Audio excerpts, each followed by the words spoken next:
Yo, what's up, everyone? Welcome to FSP. This is episode number 77. Thank you for all being here. Lots of awesome people already hanging out in the chat, and we got a lot of stuff to cover. There's been some shakeups in the gaming industry already today announced, and I have a little bit of fun speculation about that. So we'll see where we let that go, and we'll see what you guys think. And maybe I'm reaching here, but it could be some fun. But I want to thank everybody again for being here, and audio listeners, if you're new to checking out FSP on the new feed that I have all of our shows diving into one feed now, hope you enjoy this as well. If you do like the shows, make sure you leave a review on your favorite audio platform. It helps discoverability and all that kind of stuff as well. If you're on YouTube, thank you for being here live, and hit the like button, share it out, sub to the channel, notification bell, all that cool stuff. I appreciate you all. Lots of awesome people here. We already got 50 people here to start the show, which is quite a bit for a start here. It usually builds up a little slower over time, but yeah, you all rock. And thanks for everybody who showed up to the Mavcast impromptu stream last night as well. Had some fun with that. Stream crash at the end, OBS error. Hope it doesn't happen again. If it does, we'll see how it goes. But let's get into the awesome panel as well. 3Bit's here this week. What's up to 3Bit? He's not on camera because apparently his PC won't let him work and also be on camera at the same time. I don't understand how that works, but that's fine. You know, what's up, 3Bit? I just don't want you guys to see me clicking around and me not. I don't know. It's just like it's very obvious when I'm working.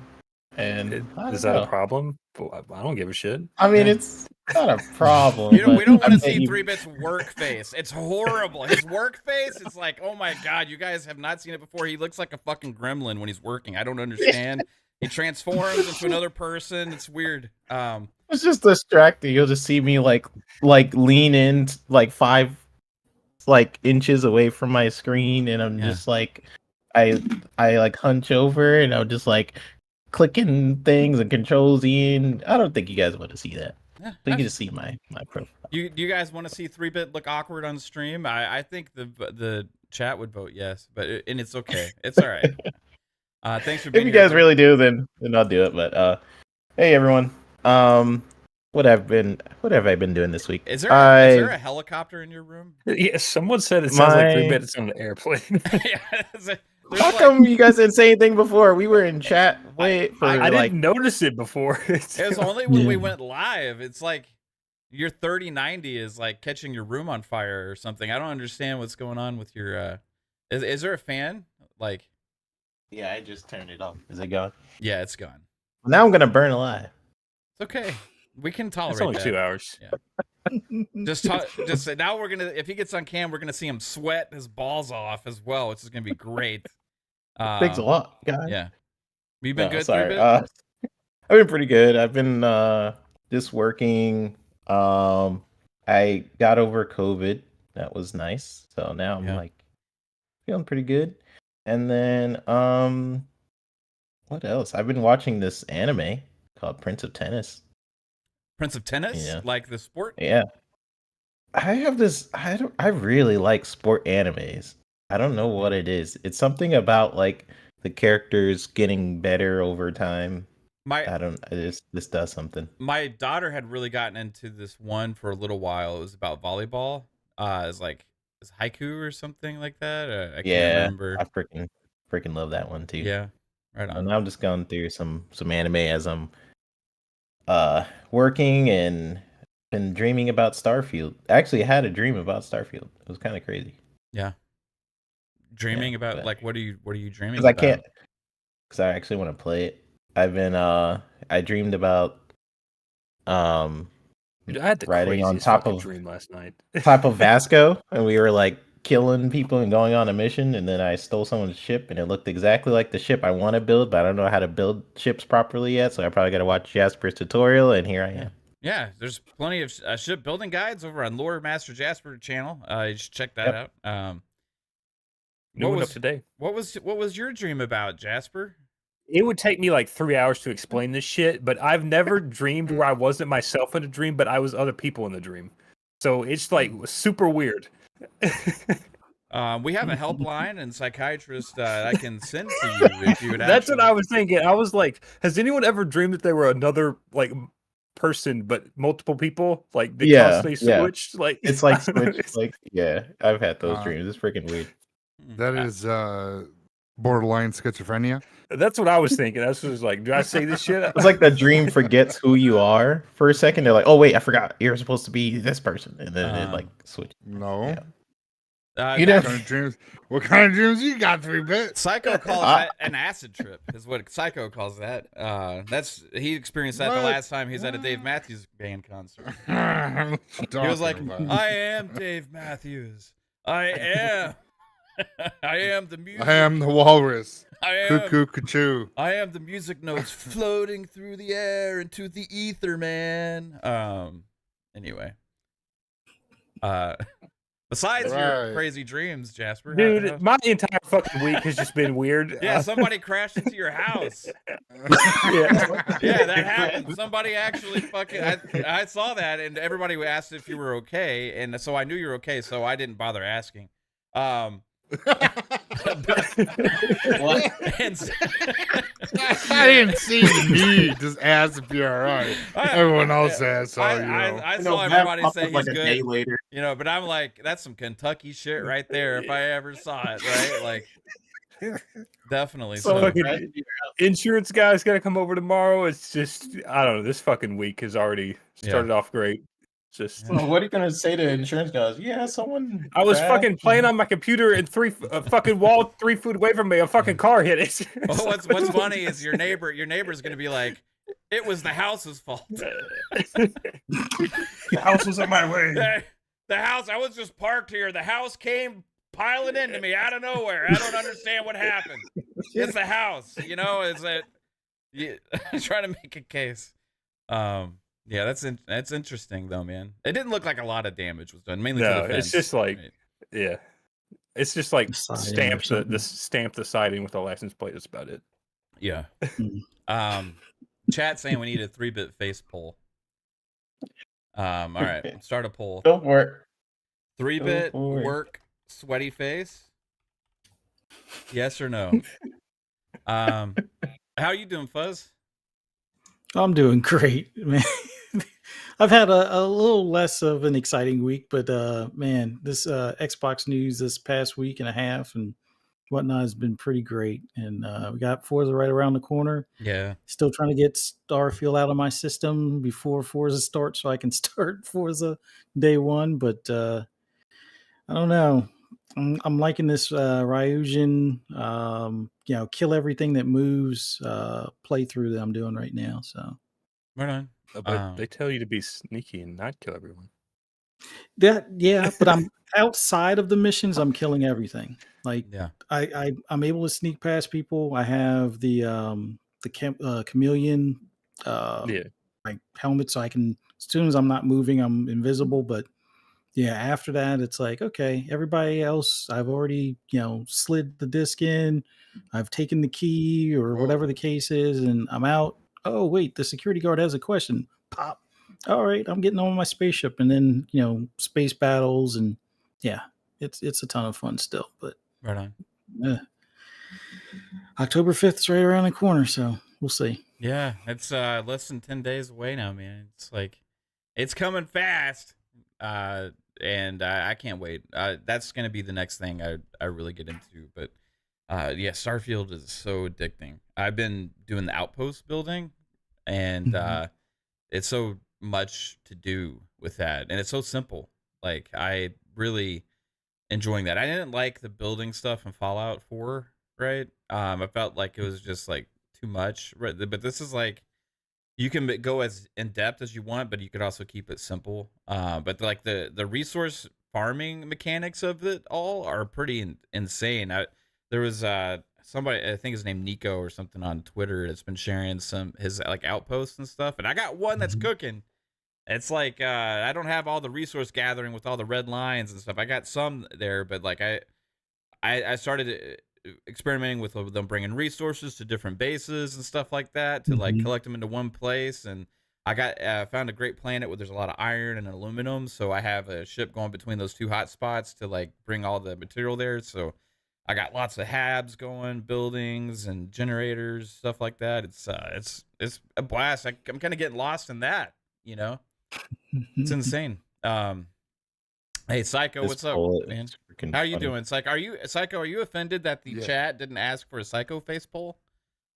They just wanted a 3-bit one? I don't give a shit. Okay. just wanted to know. I was gonna give it to. I won't give it to them anyways. How about them apples? No, I've been great. I've been playing Starfield and then rewatching Game of Thrones just because. What season are you on? Season 1, episode 5. I just Wow, started. okay. So you're very beginning. Wow. Yeah. I love that. Great series. The ending, last 2 seasons, definitely were rushed, but Still one of the greatest shows for a while. Oh yeah. They definitely missed an opportunity to bring was it Lady Storm? Is it Stoneheart? Is it Stoneheart? When Lady what is it, Catelyn Stark, when she passes, she turns into, I think it's Stoneheart. I've never watched this show, but I'm just going to assume that half the names are wrong that you just said. No, that's correct. No, in the books, she's like, she turns into this like spirit that goes around and like kills people that are not, they're pretty much like evildoers type shit, and like really fucks things up. And really great premise in the book, but like they didn't have enough time to flesh her out in the TV series. But definitely one of those you have to either listen to books on tape or read the books, because I know Mav doesn't like to read books. So books on tape, Mav, fantastic. Yeah, you need to sit there, I always pop have that problems in, with the narrators. Like, I'm like, oh, I'm actually gonna do this. I'm gonna enjoy listening to this audiobook, and I'm like, the narrators sometimes are so bad. I don't know. Yeah, I was getting a lot of because you can actually stream if you have a library account, and you can actually stream from your library audiobooks for free. Like a library account? Like what? Yeah, it's like your public library, bro.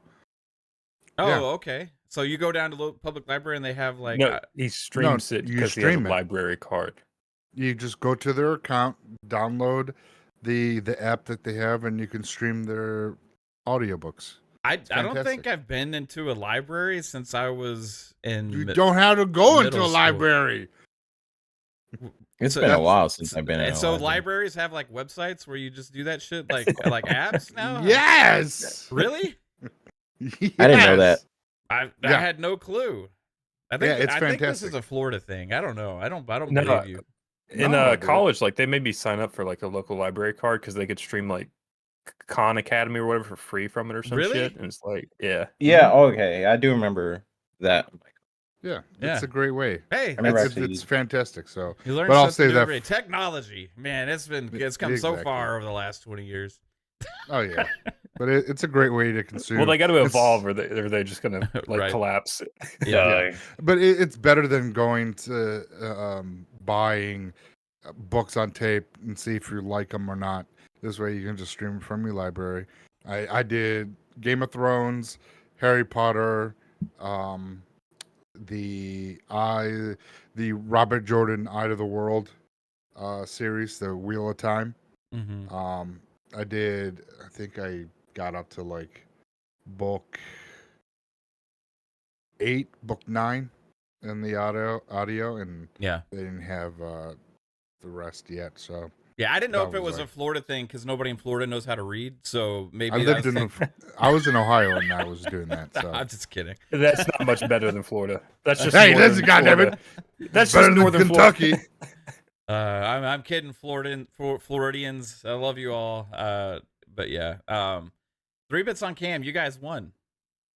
You guys did. won. So hey, yeah, 3 bits if there. you see me just, What are you chewing if on? you just see me going like, while I'm looking at the screen, then just know. Is that a Versace? Is that a Versace Yeah, what hat? the fuck hat is that? It's a Versace hat. How much was that hat? Did you More than my, Did you overspend on that background. hat? Like what the this guy? If that was more than $30, what are you doing? Buy some video. This guy's like, oh, I'm gonna save up and buy this video game. He's sitting there wearing a Versace fucking hat. What a waste of money. How much was that hat, bro? It's pretty badass, but good God, I walked into a Versace store once and they're like, "What the fuck are you doing here?" Like I was like, "I'm sorry." I'll walk. I'm not. This is a cafeteria. Yeah. Shit. All their shirts were like extra smalls and made out of silk. I was like, "Yeah, this ain't for me. I'm sorry. I'm. You're right. I shouldn't be here right now." But hey, that's the. Do you where your hats at? I saw my bro have a badass Versace hat. Then I walked over and it was $5,000, and I was like, "Nope, I'm good." It's more than probably 40. Probably Yeah. more than 40. Just probably. Yeah, right on. Yeah, probably like 140. It's a nice hat. Can you move your head closer again? It has some. It just says Versace all over it. Yeah. Like embossed. Yeah, It's and is it like- made out of And leather? it has the feet. It feels kind of leathery. Well, no wonder you're fucking Kinda- hot. You're wearing a leather hat, bro. I mean, It's not too bad in here, but like yeah, I wear hats when I work. You know, Yeah. it's like your thinking cap. yeah, I guess, yeah. You're wearing a hat. I am, but this is a Texas Rangers hat. Like, this is probably I cost thought- like 20-something bucks or whatever. Oh, okay. You're I forgot you're Wait, I thought you were like you like Rangers? Yeah, He is from Texas. that's the Texas Rangers baseball team.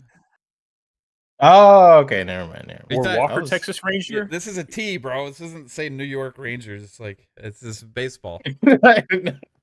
Yeah. I don't know. I was Well, the thinking Browns of won another yesterday. sport. Hooray, The Browns. Texas Rangers are in Arlington, which is a suburb of Dallas.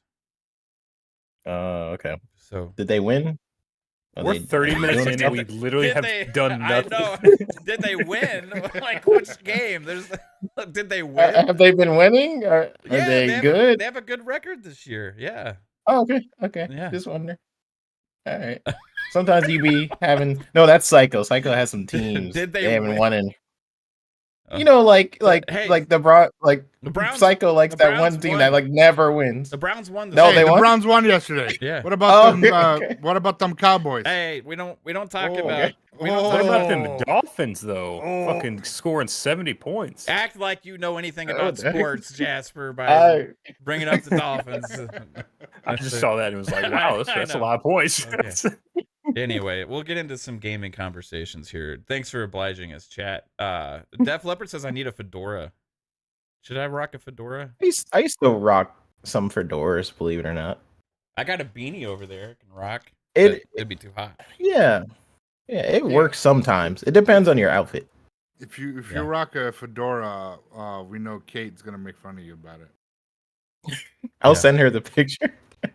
Yeah, I I'll can rock. send her the picture of my fedora. Right on. Was it a Versace fedora? No, Okay. It didn't wear it shit. was, then. Yeah. it was like a Michael Jackson type fedora, where it's just like the Oh, so I it's don't know made how out else of to explain. buffalo. no. Oh. What's Made going out on? Are you in Christmas? What's going on in the back? I don't know. You don't know. It's a story. I have no idea. That's a picture from They're the just latest. randomly generated. That's the latest Dav Matthews festival right there. You fucking got like shoes that are talking in the background. You got like dancing cupcakes and shit. It looks very Christmassy. Yeah. Anyway, we need to move on. This is like a crazy start. We're already. We've already been live for like 20 Well, we something started minutes. 10 and we minutes have, late, yeah. Yeah. Okay. Anyway, are you in Christmas? Oh my God. All right. So we'll start with some gaming conversation here, everybody. we did get some news, some surprising news. Hideki Kamiya is leaving Platinum Games. Yeah, they started out like he was dead.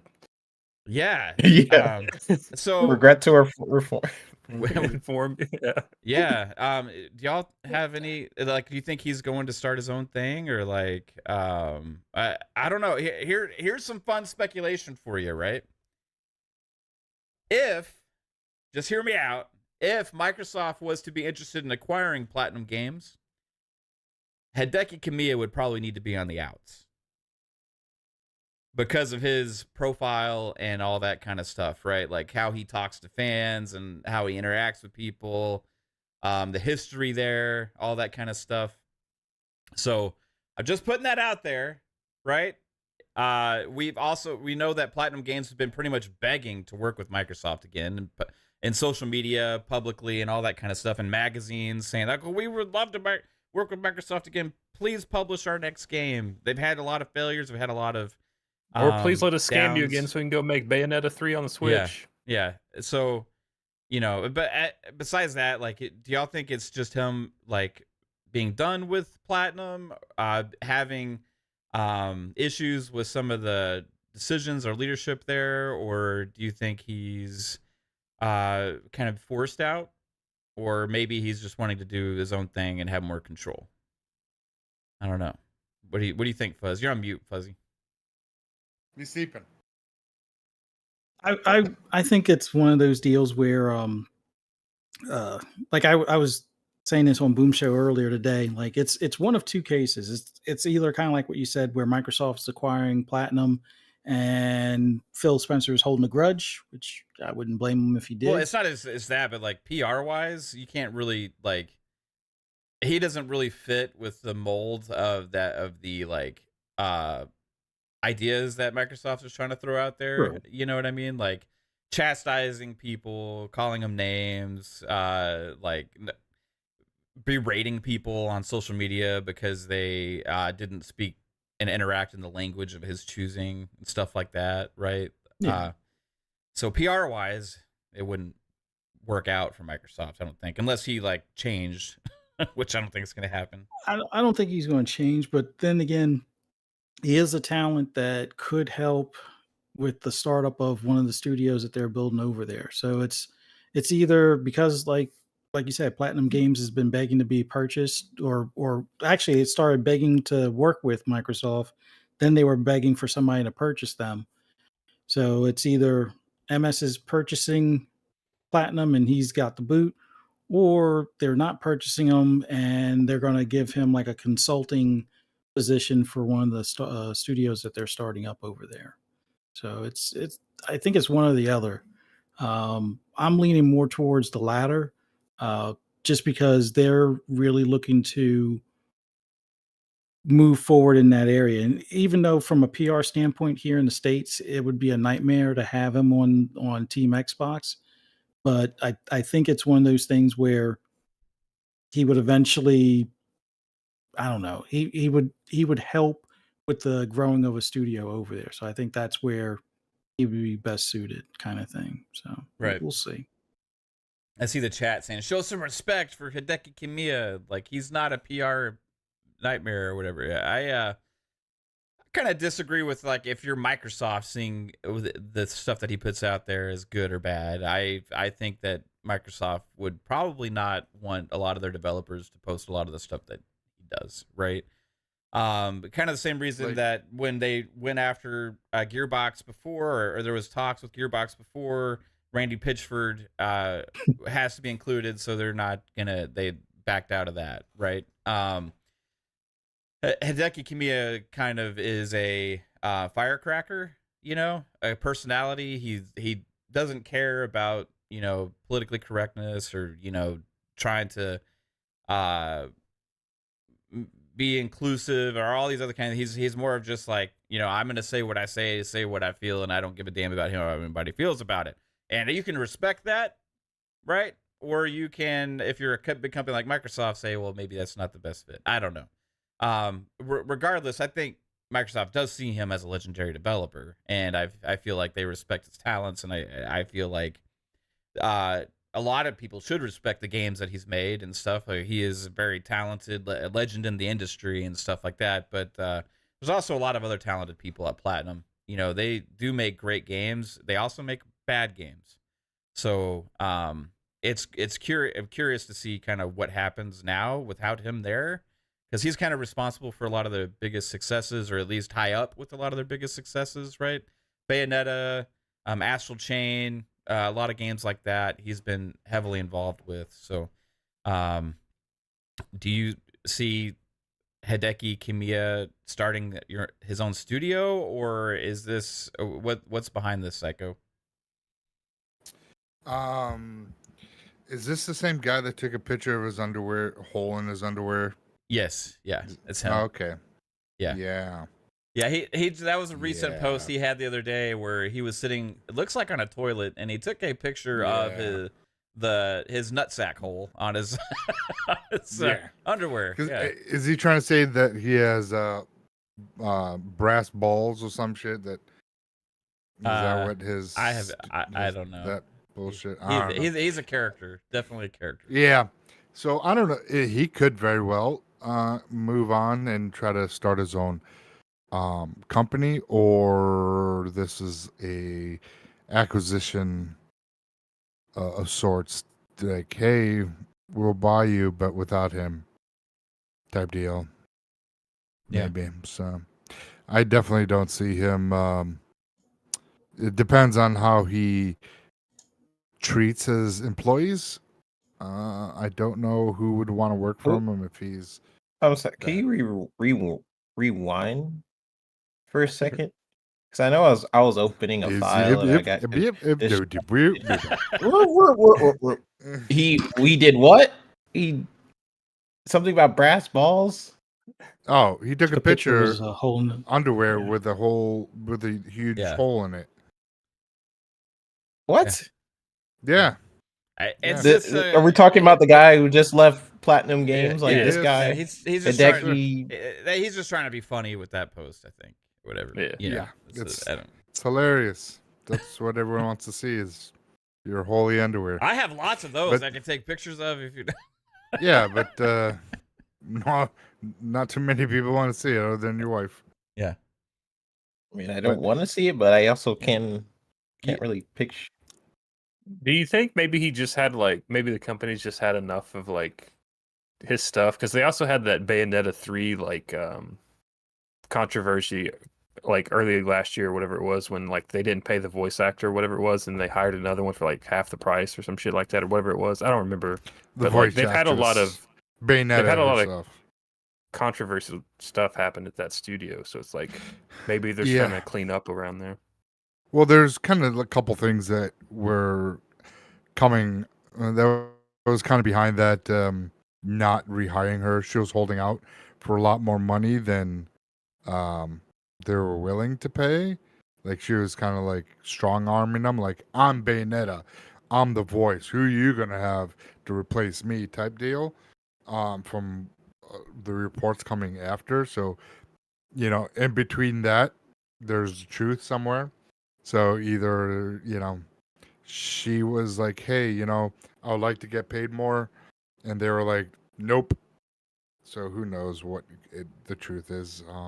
But yeah, it depends on like I said, how he treats his employees, how he handles himself. If anyone really wants to work with him, the biggest thing we'll see is if he does start his own studio up and people follow, then we'll see know the truth if that's the case, if he started his own studio. But if we don't hear nothing from him within 6 months, and I don't think he's gonna start anything. He might humble himself. Well, it depends on Sony could have hired him for a project and they wouldn't announce that till maybe they announced that project. I mean, the announcement post said, we regret to announce that Hideki Kamiya will be leaving Platinum Games on October 12th, 2023. We are truly grateful for his creative ideas, leadership, and contribution to the growth of Platinum Games from our startup to this very day. We believe that he will continue to succeed in his future endeavors as a game creator. We are looking forward to seeing the game industry grow into a better place with him in it. We wish him all the best for the future. It almost like parts of it sound like we got rid of this asshole, and parts of it are just like wishing him good luck. So I don't know kind of how like they pulled that. a forced resigning or something. You know what I mean? It could be. Like I said, it could be that somebody wants to acquire them without him. Kind of like a Randy Pitchford moment. Well, it kind of coincides also because recently Phil Spinner, Phil Spinner, Spin me right round. It's the little round like a record spinning right round. Phil Spinner. Sorry, Phil Spencer. Like Spinner means something else, and so I'm cracking myself up. Phil Spencer. Recently was interviewed. I had one of those. I'm sure you did. Was his name Phil? No, but I almost got locked in the woods. Remember? Yeah. That person. Yeah. Oh no, that Spinner. All right. Anyway, so recently interviewed with Phil Spencer. He was answering questions about big games, big Japanese games, like specifically he was asked about Lost Odyssey and Blue Dragon and games like that, and if Microsoft is planning on making other games like that, you know what I mean, like other big exclusive like JRPGs or Japanese inspired games, like first party, right? And he had said that we are currently working with multiple partners right now on game projects that are not ready to be announced, right? So we already know about the Hideo Kojima game. That's not ready to be announced either as far as the name goes, but they did announce they're working with him. So I don't know if he was including that with that or what, but maybe Platnium Games is on the table now, right? For one of these partnership deals. Remember, Hideki Kamiya is kind of the one that was behind the screwing of the Scalebound situation. That was supposed to be his baby. Scalebound was his dream game. Microsoft was the publisher. They were funding development on it. And along the way, something fell apart. They used the resources on other games and stuff instead of finishing and making Scalebound, and they got way behind. The game ended up getting canceled because it just was not like there was nothing to show for it. And that kind of was a huge PR hit at the time for Xbox. So they were down. Xbox was down bad at this time, right? This was an Xbox One generation. They didn't have a lot coming out at the time, and some of the stuff they did have come out, people were not as excited about it. Scalebound was one of those big new IPs that people were hyped for, and they had just shown it at E3, I think, or one of their big gaming shows, and there was a new trailer, and then was like last time I saw it was 2 weeks. Gamescom. Yeah, it was like, or maybe it's Gamescom. It was like 2 weeks later, it was announced that it was canceled, and it was like that was a big news story when that happened, right? But and Microsoft took the blame. And then that Phantom game too basically got scrapped. What was it called? It was like some I can't remember. It was like some other Phantom Dust. Phantom Dust. Phantom Dust, yeah. Pretty much got they just off. just ended up updating the old Phantom Dust and making it playable on current consoles and stuff like that. Apparently, whatever project they had going on behind the scenes with that wasn't really panning out either. But yeah, Scalebound, Microsoft took the big hit for it PR wise. They did for a long time because of stuff in the contracts, embargoes and stuff like that wasn't allowing anybody to really speak on it too much. Came out later. Platinum Games came out and they took the blame, saying that they basically just weren't up to par to make the game or whatever, and they didn't understand what they were doing with Unreal Engine and all these other kind of things. So kind of mindsets have changed since the original announcement, right, of the cancellation of that, since everything that was found out later. But that was Hideki Kamiya's big game. That was the one that was his dream to make. And he still has been adamant about wanting to make that game, right? But it ain't happening with Microsoft now, for sure, right? Because if there is any kind of future for Scalebound, it would be between Platinum and Microsoft, and that wouldn't include Hideki Kamiya now, right? Or Scalebound's probably dead anyway. It would be maybe a different game, right, with Platinum.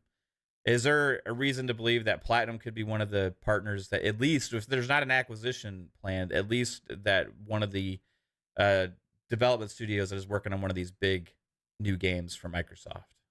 I hope not. You hope not? Yeah. Platinum's never made a good game. What?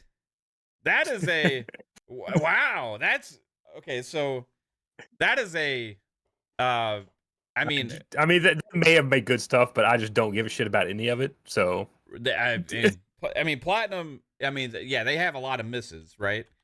But they have a lot of mediocre games. They have a lot of great games too. Astral Chain. You had the Bayonetta games. You have Nier Automata was like really highly reviewed and respected. Fan favorites like Ninja Turtles games. Vanquish and Metal Gear. Yeah, they had Rising. Vanquish, Metal Gear Rising, Revengeance.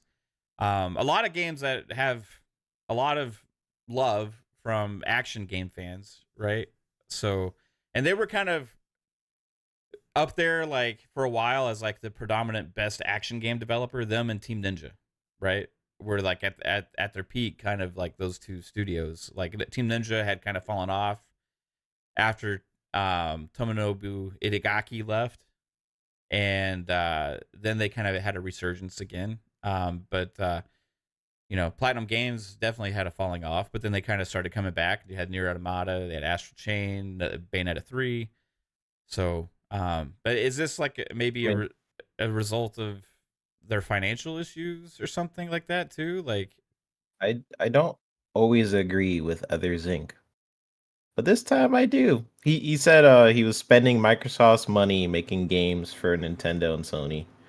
And like he was like I feel like I feel like that was kind of a betrayal in some ways. I felt like the fact that Microsoft was like, hey, we're gonna believe in your game and your vision, whatever, and you just are not. You're basically just using the funds that we give you for not that game, and then then Scalebound, like people are wondering like where it's at, and then people are. It added to what you were saying, like Microsoft's message that they couldn't deliver any games, and all the games that come out are not what's promised, essentially. So it was a darker time for Microsoft. Now they're definitely on an upscale of some bangers, as some people would say. I do think him leaving. I mean, I feel like there's still a ton of talented devs at Platinum Games, I'm sure. The way I like to see it is like, yes, a director is very important to leading a company and its vision and like getting some projects done and stuff. But I mean, how he handled that situation and I don't know. it always like kind of rubbed me the wrong way. But I think like a director is important in the game sphere of getting a game done and stuff, but underneath that there's still a ton of really talented developers and really talented producers and stuff that still work there after he's gone. So I mean, we'll see if Microsoft will. I do know Microsoft wants to invest in more Japanese studios, so this could be a way to do that. Now that he's on the outside, like okay, the guy who kind of screwed up a major game that was supposed to launch with our Xbox One, is gone. So maybe we can start that train again of forming a relationship. But I feel like that definitely damaged the relationship with Platinum Games, as like we're giving you money and you're pretty much giving it to Nintendo and Sony. All the money we're giving you, because think about that time that they were making Scalebound, they were also making like Bayonetta, like just for Nintendo, and they were making some other games for like Sony and stuff. So I feel like it's a good thing that he's gone. I'm sure he contributed a lot to Platinum Games. But I'm also sure I'm always in a boat, like not one person is in charge of the game. Like when people say like that that guy who runs like Last of Us. Yes, he's a huge part of the Last of Us game. I forgot his name, but huge part Neil of Last of Druckmann? Us game. The story, yeah, Neil Druckmann. Huge part of the story and the vision of the game. But you have a lot of people at Naughty Dog who's also passionate and can also do some amazing work. So I feel the same way with whenever a director like leaves a company, like that doesn't mean everything's going to start sucking and failing. There's still like a talent there. Mm-hmm. Yeah, they would have to start actually doing stuff before they can actually stop sucking and failing. So yeah, I mean their failures recently, their biggest failure recently was Babylon's Fall, right? They launched that game and within months there was like only like one person playing it on Steam, and the person was like, "It's me! I was me playing on Steam." It's like became Twitter famous for a day or whatever, and then they announced that the servers were getting shut down, and basically, if you bought the game, it's unplayable a year after you got it. You can't even play it no matter what you do. Like, there's no offline mode, nothing like that. You just can't play the game. So GameStop was literally throwing the games away, like just worthless disc, you know. So like they've had situations like that. Now you could blame Square for that as well because that was a Square published game. We don't know 100%. That was also a doomed PlayStation exclusive as well. I don't know what the thinking behind that was, but numerous failures. But they also have a lot of successes.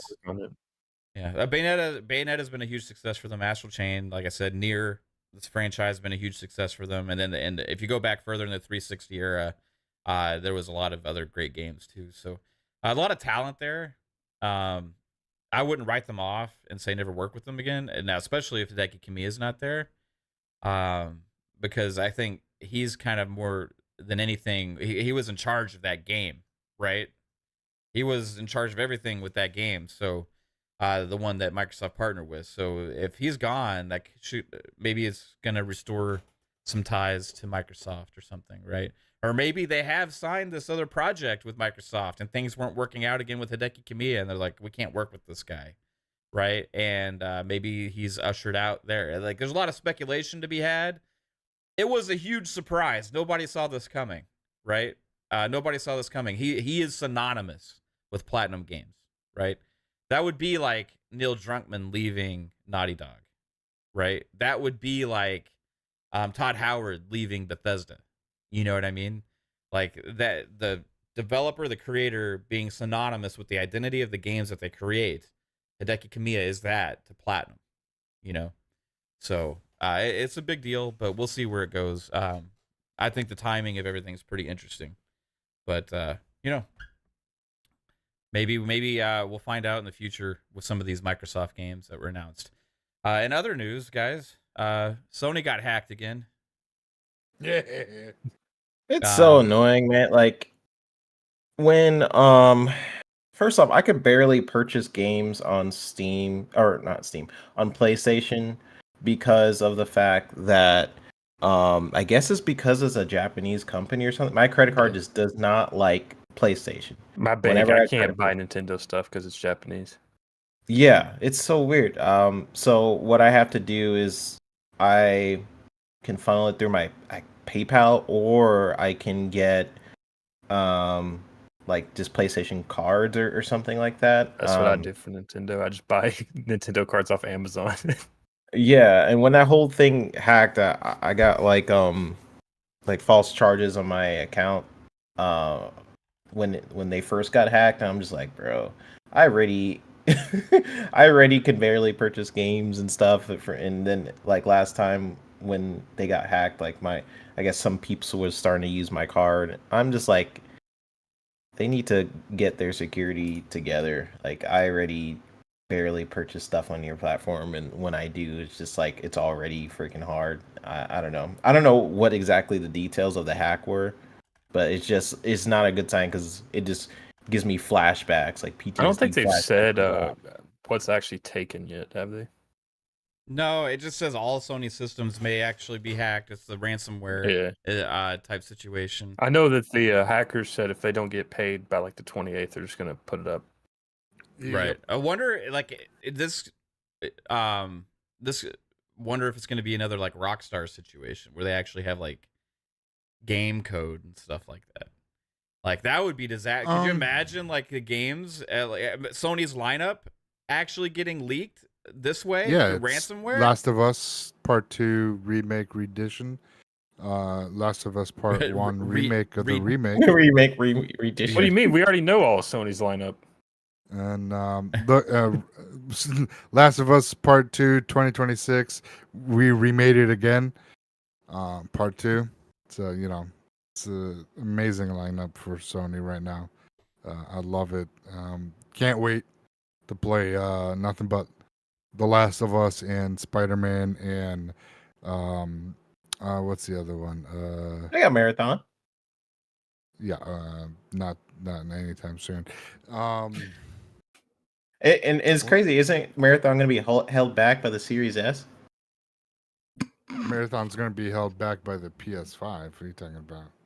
It's going to be on the Series S. So Series S is going to hold back. Yeah, it's going to hold it back. Oh, this hack is going to hold this back. Yeah, we'll see. If they turn off their servers in the next day or two, you know it's pretty bad. Yeah. Well, they did it 26 days last time when they got hacked in 2014? Was it only 26 days? It felt like 3 months. It felt like a long time. If you're gaming, 26 days is a long time. Yeah, wasn't it? It had to be several months because I just remember like, dang, it's still because I was in like I think that was like my freshman year of high school, and like I remember like all the PlayStation kids were like, we can't fucking do anything, and they just like started hanging out like outside, just like touching grass. Finally, it's like, oh, okay. Oh my god, can you imagine if the whole podcast? This is Xbox's fault that we got hacked. I swear to God, this is all Xbox fault. See, they got active. What is ABK because we got hacked, and this is not fair to us. PlayStation. That's all we like to talk about is Xbox because Sony doesn't have nothing original to show us for the last 3 years. So, yeah. I don't know. It's fucking stupid.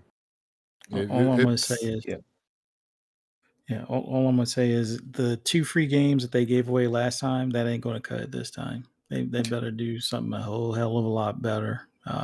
So if it's the same type of hack situation or similar hack situation, don't come back and be like, hey, pick 2 out of these. We got to raise the price to $90 now for games to afford security.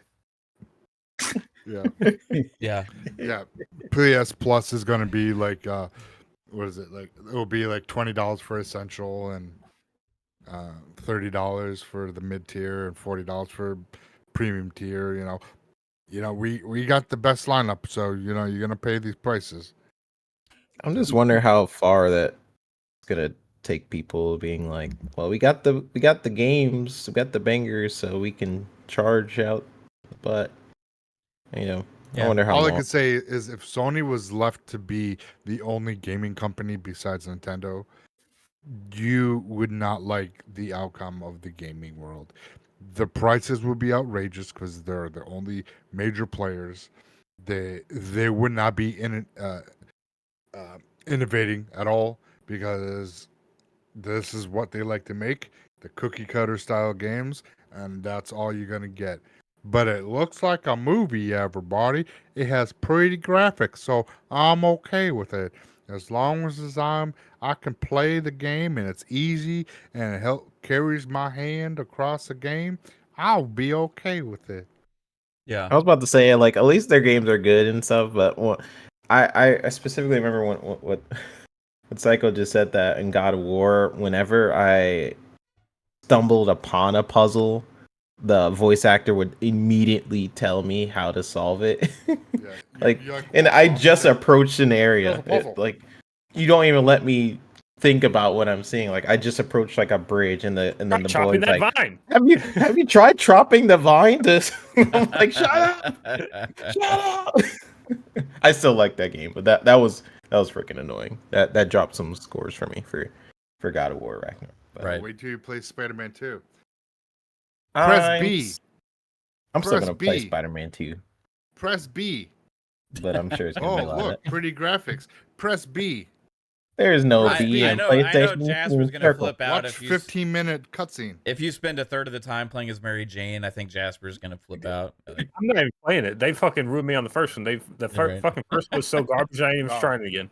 You're gonna play 15 minutes as Gwen Stacy, and then you're gonna be Peter Parker's assistant taking pictures. So No, in this game they'll probably have a flashback replay as fucking Uncle Ben for 20 minutes when watch him get shot. It's like It's funny though that you kept saying press B because PlayStation doesn't have a B button.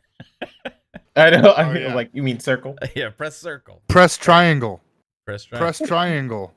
There you go. I think it's usually circle. Right. whatever. yeah, I think I'm- isn't circle the B and triangle's Y. No, they went with shapes of PlayStation because most PlayStation only players can't read. Also, they kind of have a lot in common with Florida.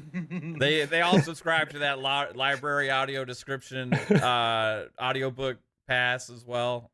It's made for PlayStation guys and also Floridians. Yeah. Nice. If you guys don't know, we're joking.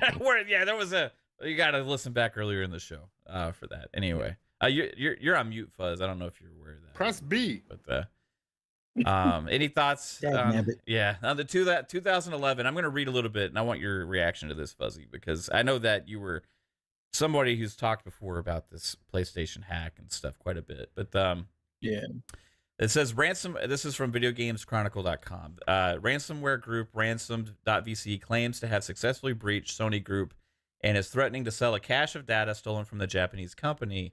While its claims remain unverified, Cybersecurity Connect reports that the relative ransomware newcomer has racked up an impressive amount of victims since bursting onto the scene last month.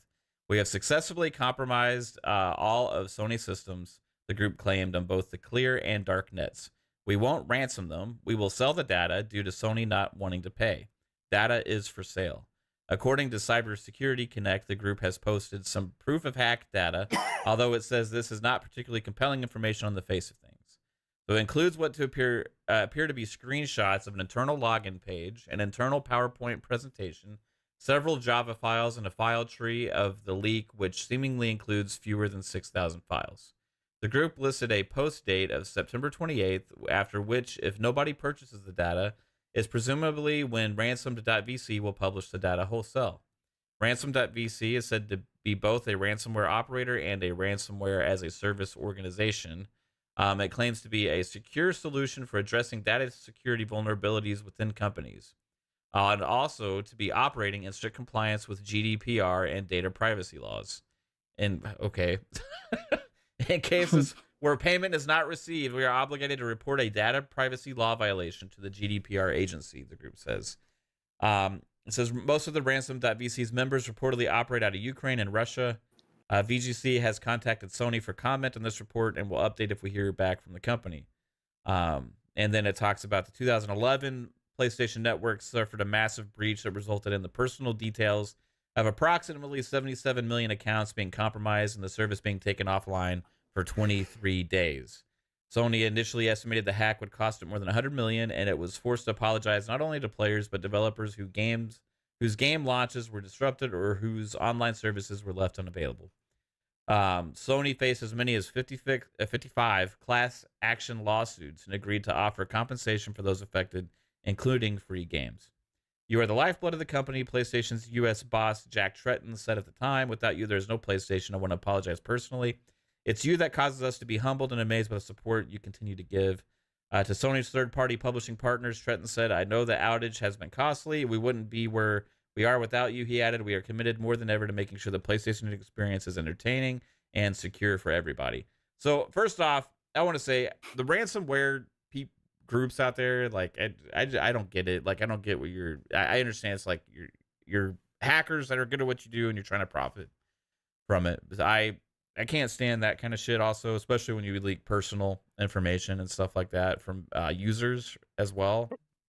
I mean, I would rather them hack Sony over like them hacking hospitals and then shutting down all the medical equipment. Right, Like, but when they sell people's private information, right, then you're going after the company's security. You're actually selling people's personal information, right? So who knows what they're going to do or what actually they got, right? I think that's up in the air.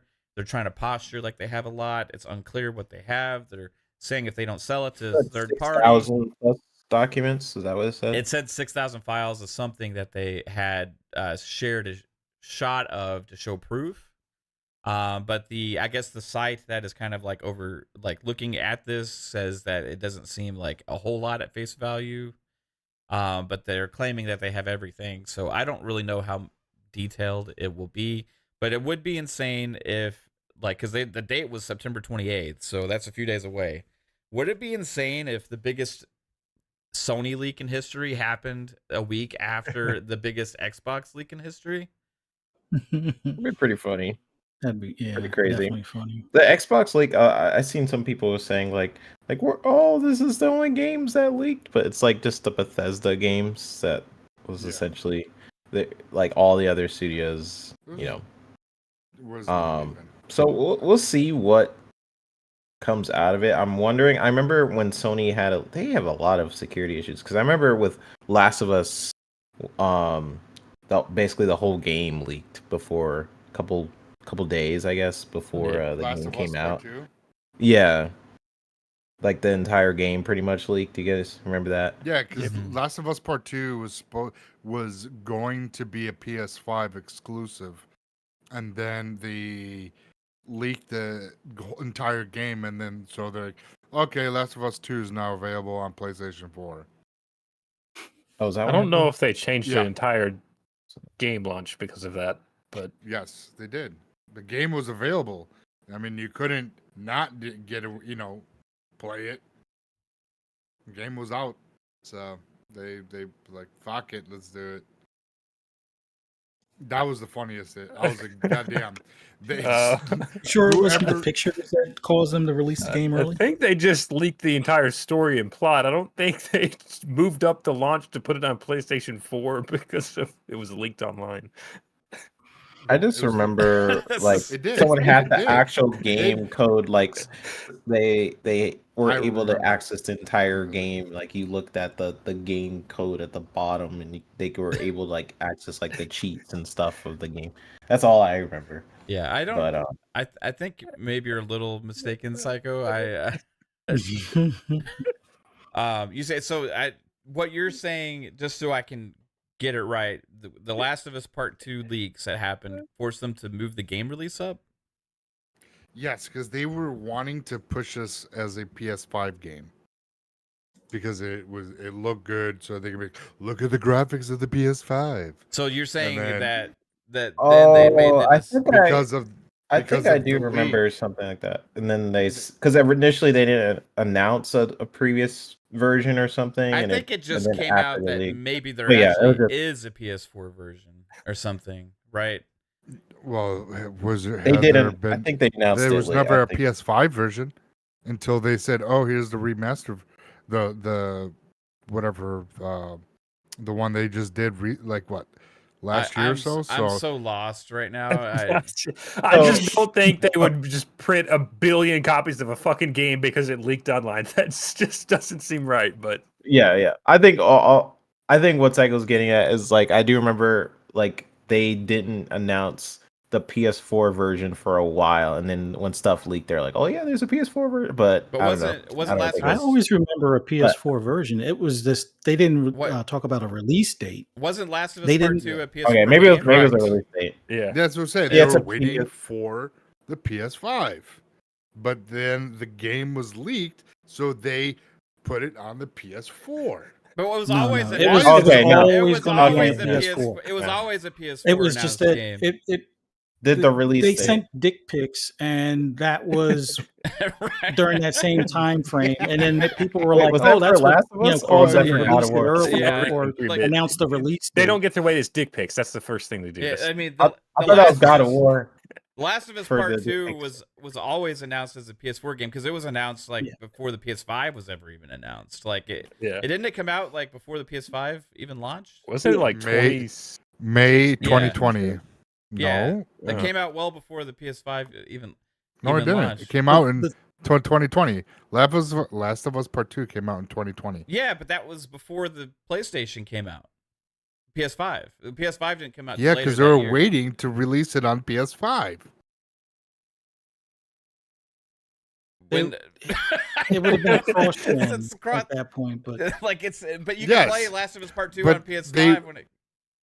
So Yeah, you're but they saying were- you're saying they They were wanting to release it with the PS5 and PS4. they never announced the PS5 version of the game. Like it was no, at because that time it got was leaked always a out, so PS4. they just Why ahead. are we arguing about something from It's 2 just years like, ago? that was always a PS4 game. It just doesn't make Yeah, any sense. It was, I'm not saying there wasn't. I'm just saying that they were waiting to release it with the PS5, so it was to push the PS5 numbers.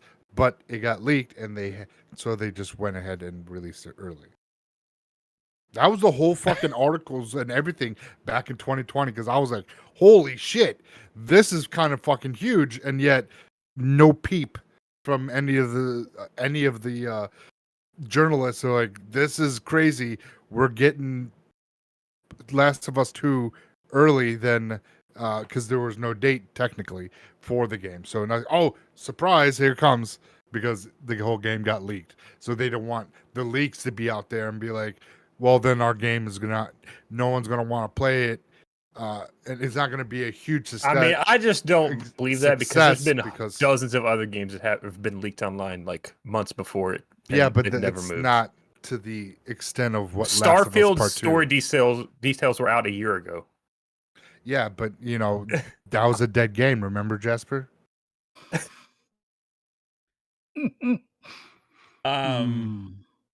Okay. Just saying. So the Last of Us Part 2 released on June 19th of 2020, right? Yeah. When was the release date announced? like a couple of weeks prior to that. Yeah, Let me it look was just this like, up. oop, I They got so the leaked. details are so fuzzy to me. I can't fuzzy. That I don't really remember. But I Okay, so here's an article from April 27th of 2020. Last of Us Part 2 is coming out in June. Sony confirmed in a blog post. Here's what we know about the new release date. Sony confirmed that The Last of Us Part 2 will be out June 19th, writing on the PlayStation blog. Holst also revealed that the release of Ghost of Tsushima has been pushed back by a few weeks to July 17th. The announcement comes just hours after The Last of Us Part 2's story was allegedly leaked online. The leak is said to Because contain nearly every cutscene from the game, as well as a breakdown of the title's levels. While neither Sony or Naughty Dog have confirmed or even commented on the leak, it's a potentially huge breach of the game. Was also set to release. A game was originally set to release on May 29th before it got delayed.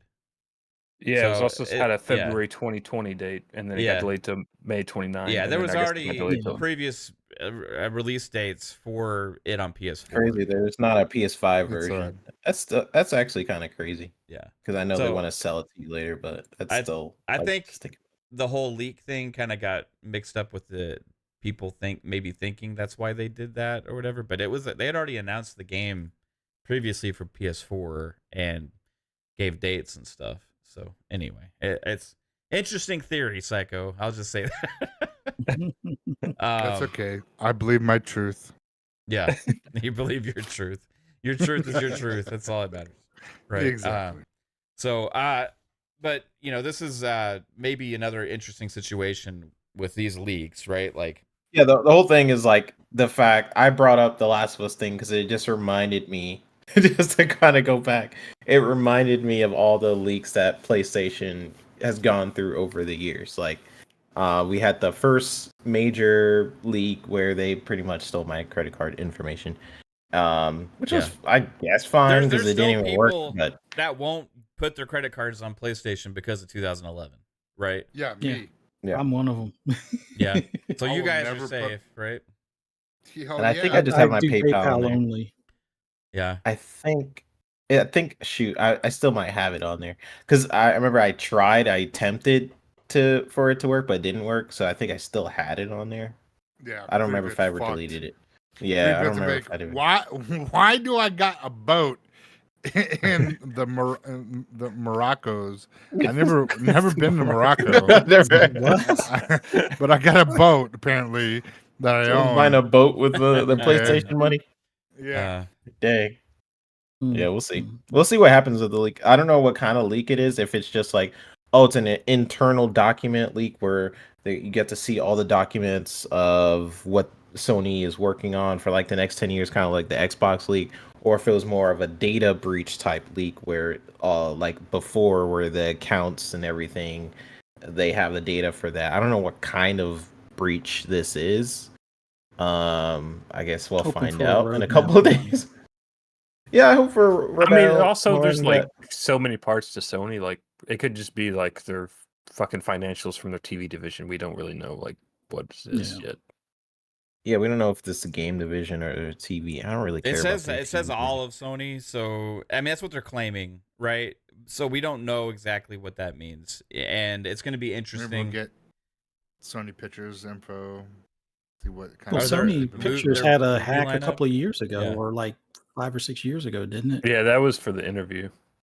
They pissed off North Korea because they made a movie about him, and then North Korea hacked him. Right?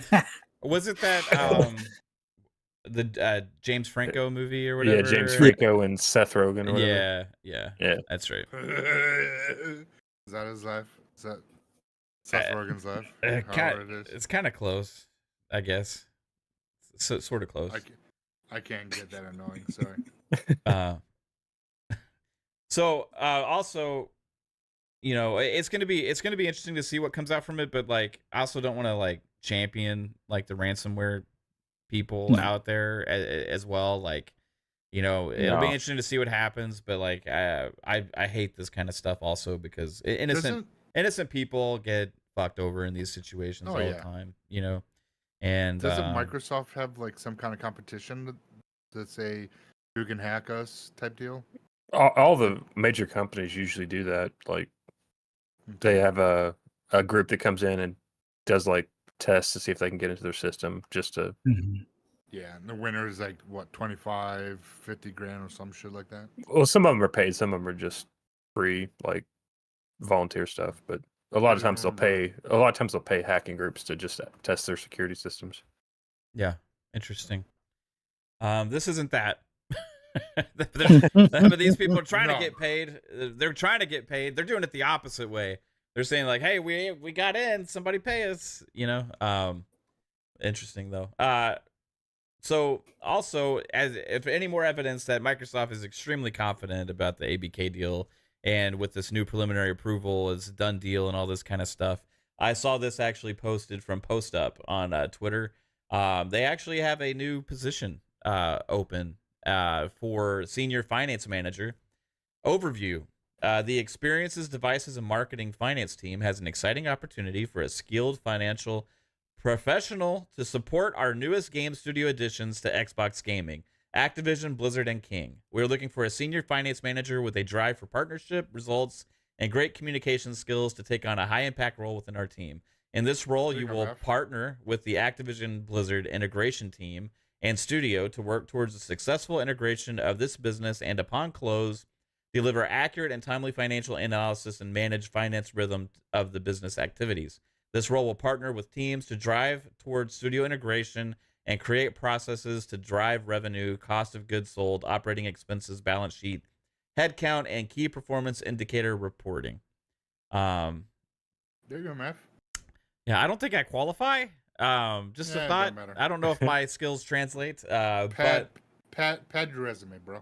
Yeah, I'll say, we're gonna free all these studios from ABK. That's gonna be the first order of business. We're gonna make sure. I mean, from Call of Duty, take off the shackles, you guys. High Moon, you no longer have to work on COD. I am the senior financial administrator, motherfucker, whatever you want to call me, and you're free. And let's see who else doesn't want to work on Call of Duty anymore. Any other takers want to work on their own games? Say we'll integrate you separately from COD. Let's go. I find that interesting because that means they're gonna have to bring that dude up to speed, or whoever it is that works at Microsoft on all of Microsoft's like or Xbox's financials at least, and then he's gonna have to ask Activision all their fucking financial shit. Yeah. So it's like that dude just like he's gonna come in and just have a shit ton of stuff on his desk. It's like it seems like it'd be easier just to have like the Xbox financial person just to set up like a week and just like talk with the Activision dude. Yeah. But it's going to be a process, right, of integration, and that's going to be a big thing. Like, how quickly are they able to get all the systems and stuff in place with finances and human resources, all these other situations, right? It's more than just game development, you know. And they have, I mean, this job posting was 3 days ago, right, kind of right after that announcement came down of the preliminary approval. So, you know, they're kind of seeing the goal line here and starting that process. I guarantee you there's been a lot of applicants for that role, because that's going to be a role that is highly invested between ABK and Microsoft, and kind of getting the whole workings there seamless. So it's going to be interesting to see who they hire for that, but they're going to have their work cut out for them, because ABK is a beast of a company. Not to mention handling the licenses for Ubisoft and figuring that out with I mean, that's a whole other the ordeal. cloud The license. cloud, Yeah, cloud game. Oh yeah, I was like, Ubisoft. What are you talking about? Yeah, the cloud licensing stuff with Ubisoft. But that's a Europe thing, so I don't know. No, that's everywhere. It's everywhere. Yeah, but I mean, it's like mainly like it's a Europe company, so I would assume like the European like finance people would cover that. But the Ubisoft will, I mean, they'll be dealing with it almost independently, it sounds like, but they could still make deals with like Sony, I guess, if Sony ever wanted COD on PS Plus Cloud or something like that, then they can go through to Sony, but then the finances of it still technically goes to Microsoft. I'm confused how. Well, from Microsoft's end, it's an integration for the whole thing. So like it doesn't matter where it's at, like where Ubisoft is located or whatever, like, because this is going to go to in effect gamers are everywhere. So that's probably going to be part of it, but maybe that's more of a back end thing of just distribution, and not necessarily something that this person has to take into account. Well, I guess also, technically it'll just I think funnel it would through be a separate Ubisoft Plus. position. yeah. Yeah. Okay. Yeah. Their cloud gaming division will probably handle that aspect of it, right? Whoever's managing that stuff. Sarah Bond probably have a big role with that. Do you guys know if with that whole thing, is it just Ubisoft Plus, I guess, that will be where the cloud games are, or is it It'll be on Ubisoft and Xbox Game license? Pass. You can do it too. It's just they have to offer them to Ubisoft because they're the third party. Well, Ubisoft is getting the license through a deal, and then Ubisoft is licensing it back to Microsoft. They're basically giving Ubisoft money, but Ubisoft's probably making some profit on the deal or getting some kind of discount on it or whatever, and then back to Microsoft they're a for the middleman. licensing rights.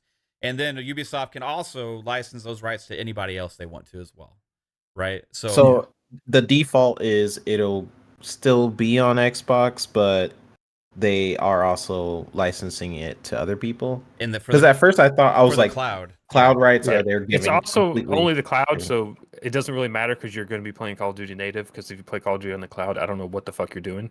Right.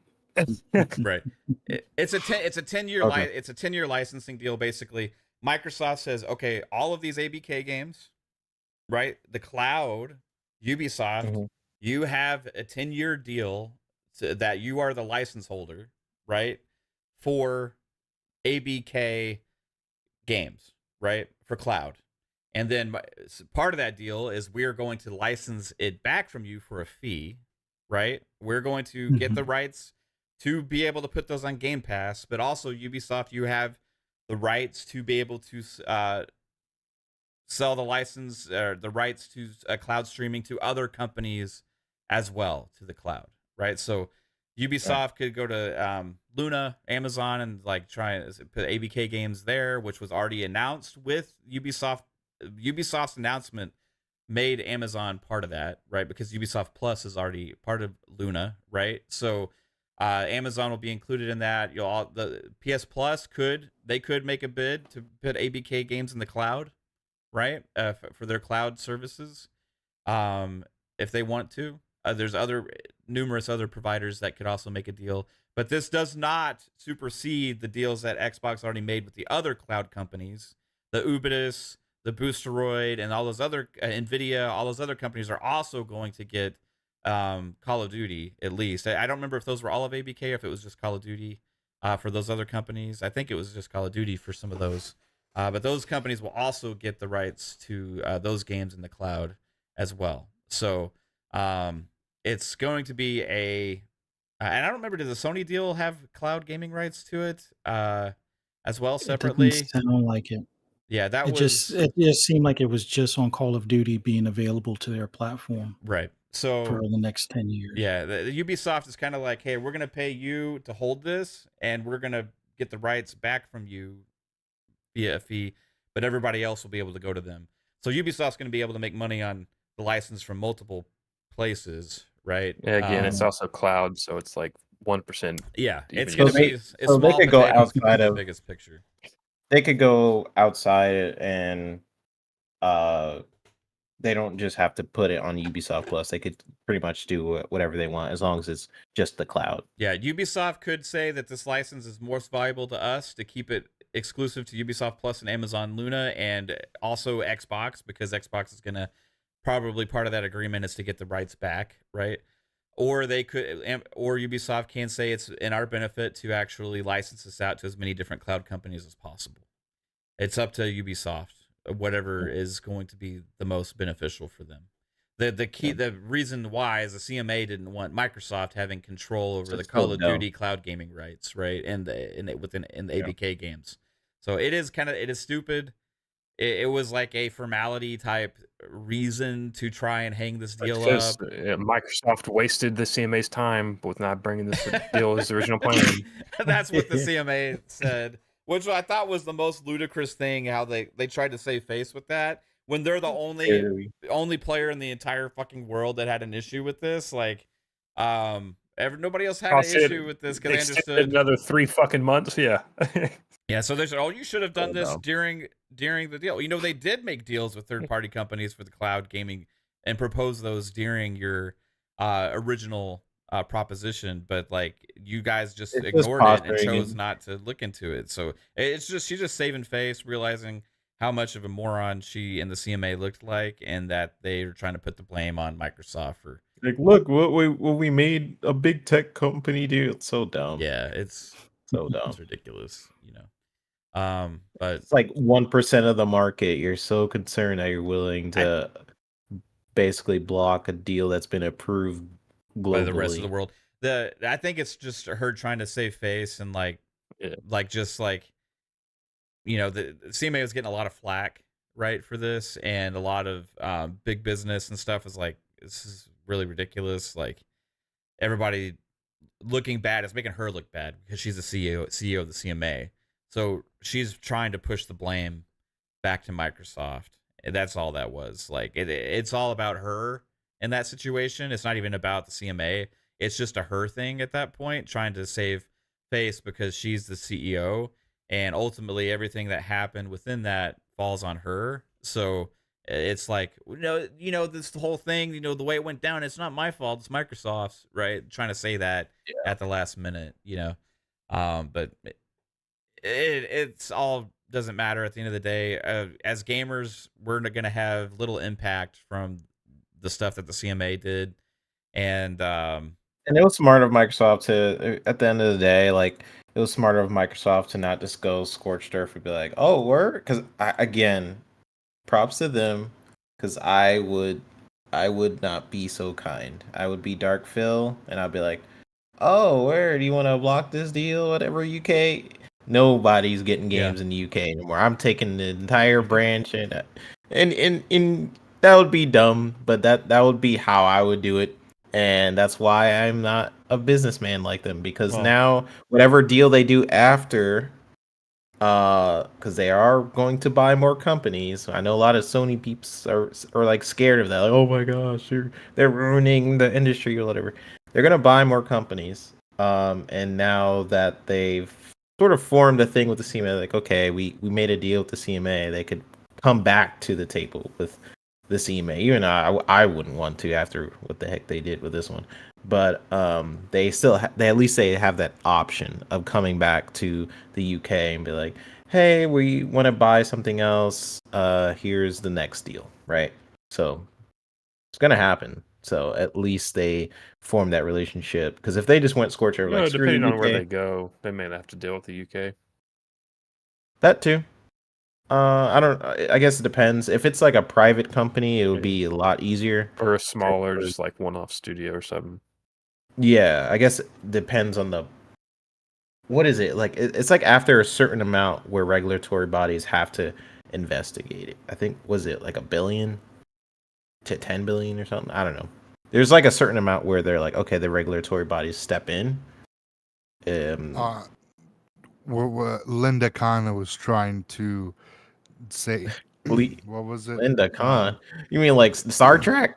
Like, yeah, Linda What? First of all, Linda Khan is not even in Star Trek. No, I know, but just the Khan is reminding me of a Star Trek. What's Lena? Lena Khan is with the FTC. Oh yeah, Lisa. You always say that. No, I think she said that she wants to regulate anything that's around $10 million. Any acquisitions in $10 million over 10. Yeah, they want to be able to approve it or not approve it. Well, and it's that's like, kind of the same. That's just kind of like goes with saying what they look at based on dollar amount. Like that's kind of like the formality of it. Now, like she should. It wasn't that high. What was never that low amount? What was it, like 50 before? 50 million or whatever? No, it was like anything over 500 million. Was it 500? Surf says 250. Yeah, she wants to lowball it because she knows Microsoft is going to go after smaller studios, and she wants to stop this for some. Well, I think witch hunt. Her like She's on a witch hunt. Is wanting to do it. Period. Not just against Microsoft, but any big deals go down, right? Like, but at the end of the day, I think the reason the ABK and Microsoft did what they did with the CMA and didn't just go scorched earth, like you said, 3-bit, and like, is because they have more acquisitions planned. Like, yeah. So you could have gotten away with it probably. I feel like they could have closed over the CMA and then really put the pressure on and stuff like that. But like, the next deal that gets pushed through, right, is other regulators around the world are also watching the whole situation and stuff. And like, at that point, it becomes even harder and harder. And even if the dollar amounts are lower, like we were speculating on Platnium earlier, potentially, like there's been speculation about Square Enix as well. The reason that there's been a lot of speculation about some of these other companies is because Phil said pretty much that their focus is going to be in regions where they're not as strong, like the East, right? With his, and he said that in interviews. So, and also you go into the line about they are working with partners right now in Japan for big games that they have not yet been announced. So there's things that they have planned, whether they're acquiring those companies or just doing deals, whatever. We don't know everything that's happening, and but we do know their intentions are to acquire some studios over there. Doesn't mean that so they're only going to focus on those regions. They're also probably going to do some other moves as well. But if you do go scorched earth on the CMA, and then you really put the pressure on and you bully them, it'll just be harder to get more studios. Yeah. So, you know, they've been playing the nice. Microsoft's really played the nice guys throughout this whole process, except for Lulu. From ABK, right? So it's her comments and stuff have always been interesting, but those are usually more targeted at PlayStation, right, for their nonsense. You know what would be an interesting buy for Microsoft over there? They keep showing off PUBG all the time. What, Crafton? Yeah. Oh yeah. Yeah. What else do they make besides PUBG? I don't know, but PUBG's fucking huge, and It is They, huge. they It's keep actually huge. promoting it, so But that's all they really got going for them, and it's like I don't know, like It's the same reason why I think Microsoft will never buy CD Projekt Red. it's still janky too. Like as good as and big as PUBG is, I don't see them as super talented for whatever it's worth. You know, like yeah. But I think at a certain point, like it's for them, it would be like huge. it's a foot in the door, and it's also it's like a multi-million-dollar thing that you're going to keep getting back. So your return's going to be easy, and it's a step in the door in that region. So it's like, like you make a good point. It makes sense business wise, right? But I also don't know how much that helps their thought of them not having Eastern flavored games as well, right? Because PUBG is a shooter battle royale thing that there's already, if they're gonna own, but they're also it's one of the biggest mobile games too. Yeah, but if they own Warzone, like, or do they go and get PUBG as well? Like, they own Call of Duty and fucking Halo. Yeah, I know. Isn't that crazy? No, the more I think about it, it's like crazy. Like there used to be a battle of Call of Duty, Battlefield, and Halo. There's like the three games that constantly get go EA. each other. Get I mean, EA. with EA, just go get fucking EA. Why not? You know what I mean? Let's do it. Let's go get EA. Bring Battlefield home. To Xbox. It's like Call of Duty. You get Dragon Age. That'll be coming out. You get the Star Wars games. You get lots of stuff with EA. So far, they've handled FPS games. Like they got that on lock. They got Call of Duty and Halo, right? Yeah. RPG, freaking got Bethesda. That one of the top RPG studios out there. You can't get better than Bethesda. Now it's like I think Phil's just in his chair, kind of like Thanos in that first Avengers, where he's just thinking about what to acquire next, and it makes sense that they want to acquire like a Japanese studio. That's the one area where they are weak. I think they want JRPGs and action games. Like they want the Ninja Gaiden or Bayonetta like style games. They want that the Astral Chain or Nier, or they want like a JRPGs like Final Fantasy, Dragon Quest, like stuff like that. And that's the one thing they're lacking in, and that'd be good. I mean, they're making great strides. They got great partnerships going now with Sega and Capcom. Square Enix is improving. And all these things, so they're making strides. And to Phil's comments, they're working on other big games with other publishers or other partners, development partners that they haven't talked about yet.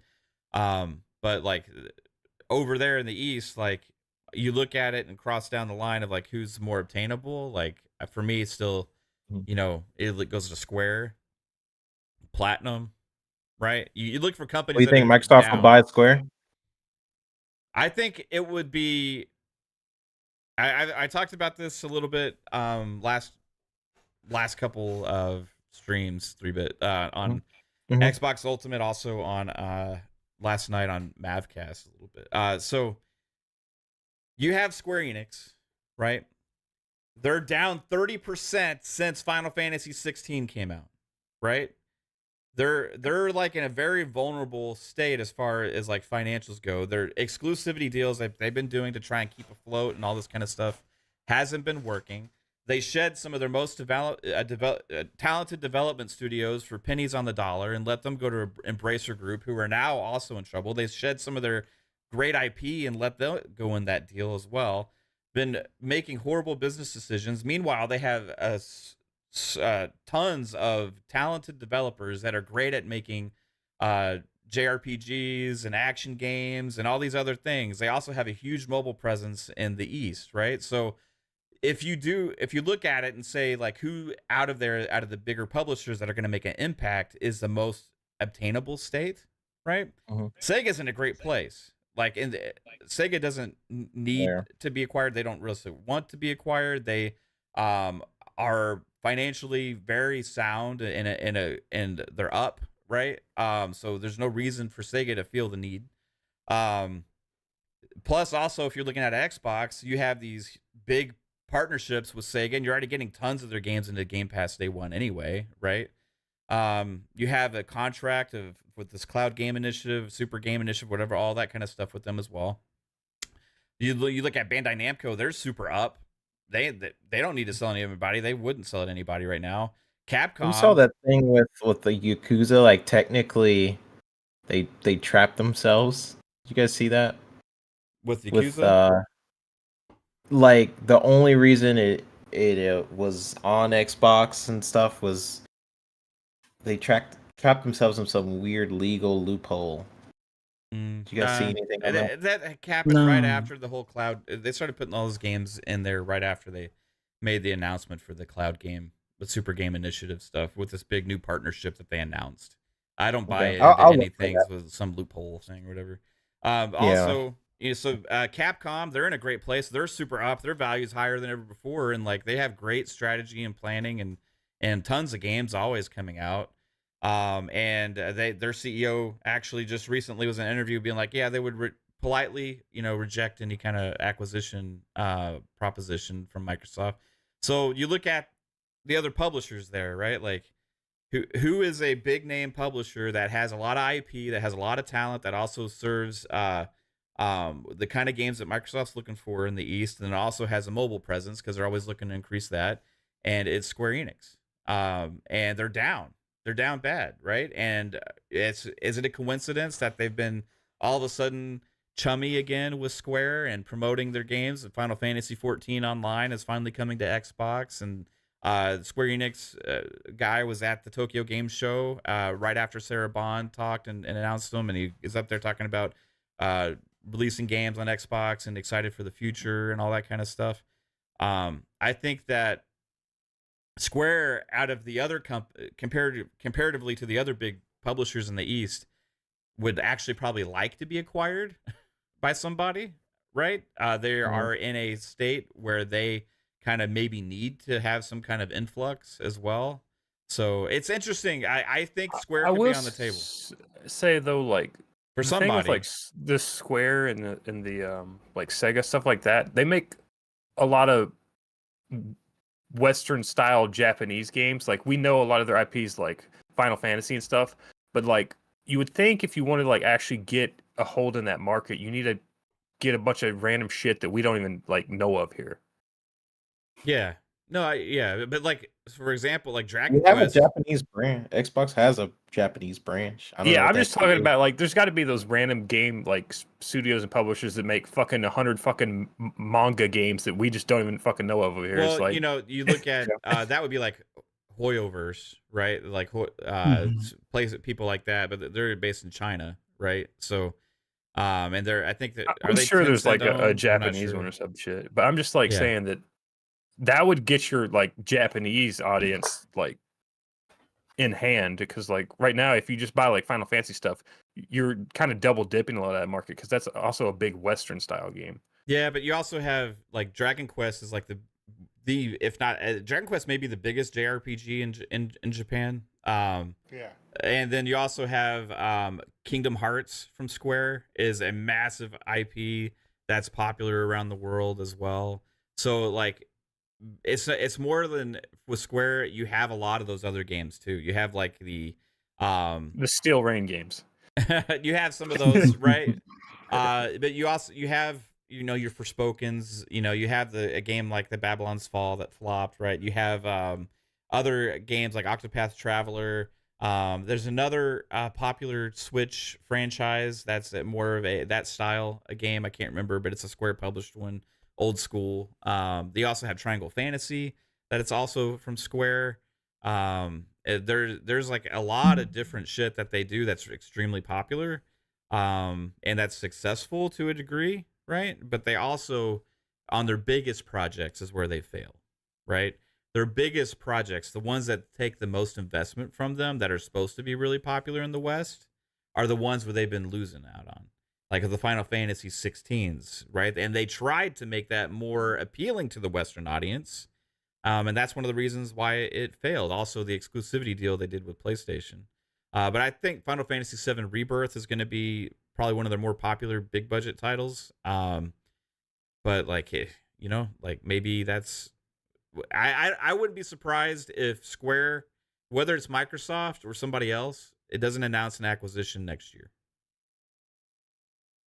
I think they're just in that state. And the reason I say somebody else is because if somebody makes a proposal to them, they have to shop it around and get offers from other They companies. had to wait because remember when we all kind of talked about like who they would acquire. We had a couple of podcasts about it, and eventually we figured out that they're not going to purchase anybody until this ABK deal which goes that's through. coming up in Which is coming up. like 2 weeks roughly. And I Yeah. don't think Maybe they're gonna 3. just the day that it's fucking closed. I don't think they're just gonna go. No, Here's a checkbook it'll to the be- next studio.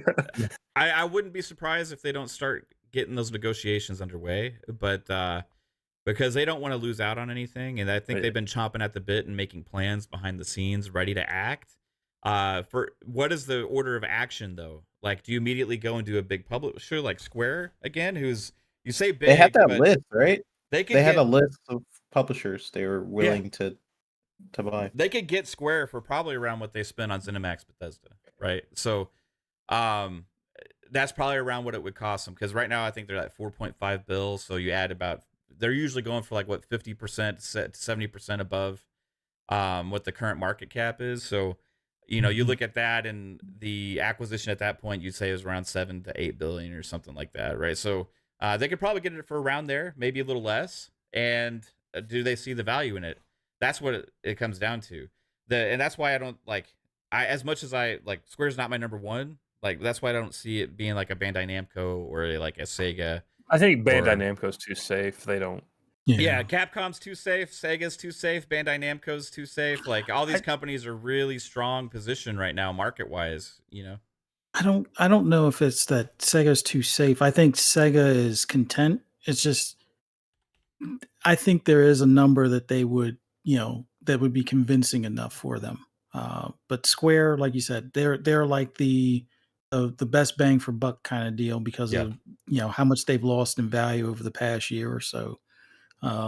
Most of the other studios out there that are or publishers out there, they're in a much better state. Yeah. Like, I mean, the only Capcom- other like big ones, but like kind of smaller than that, are like Konami, Techno,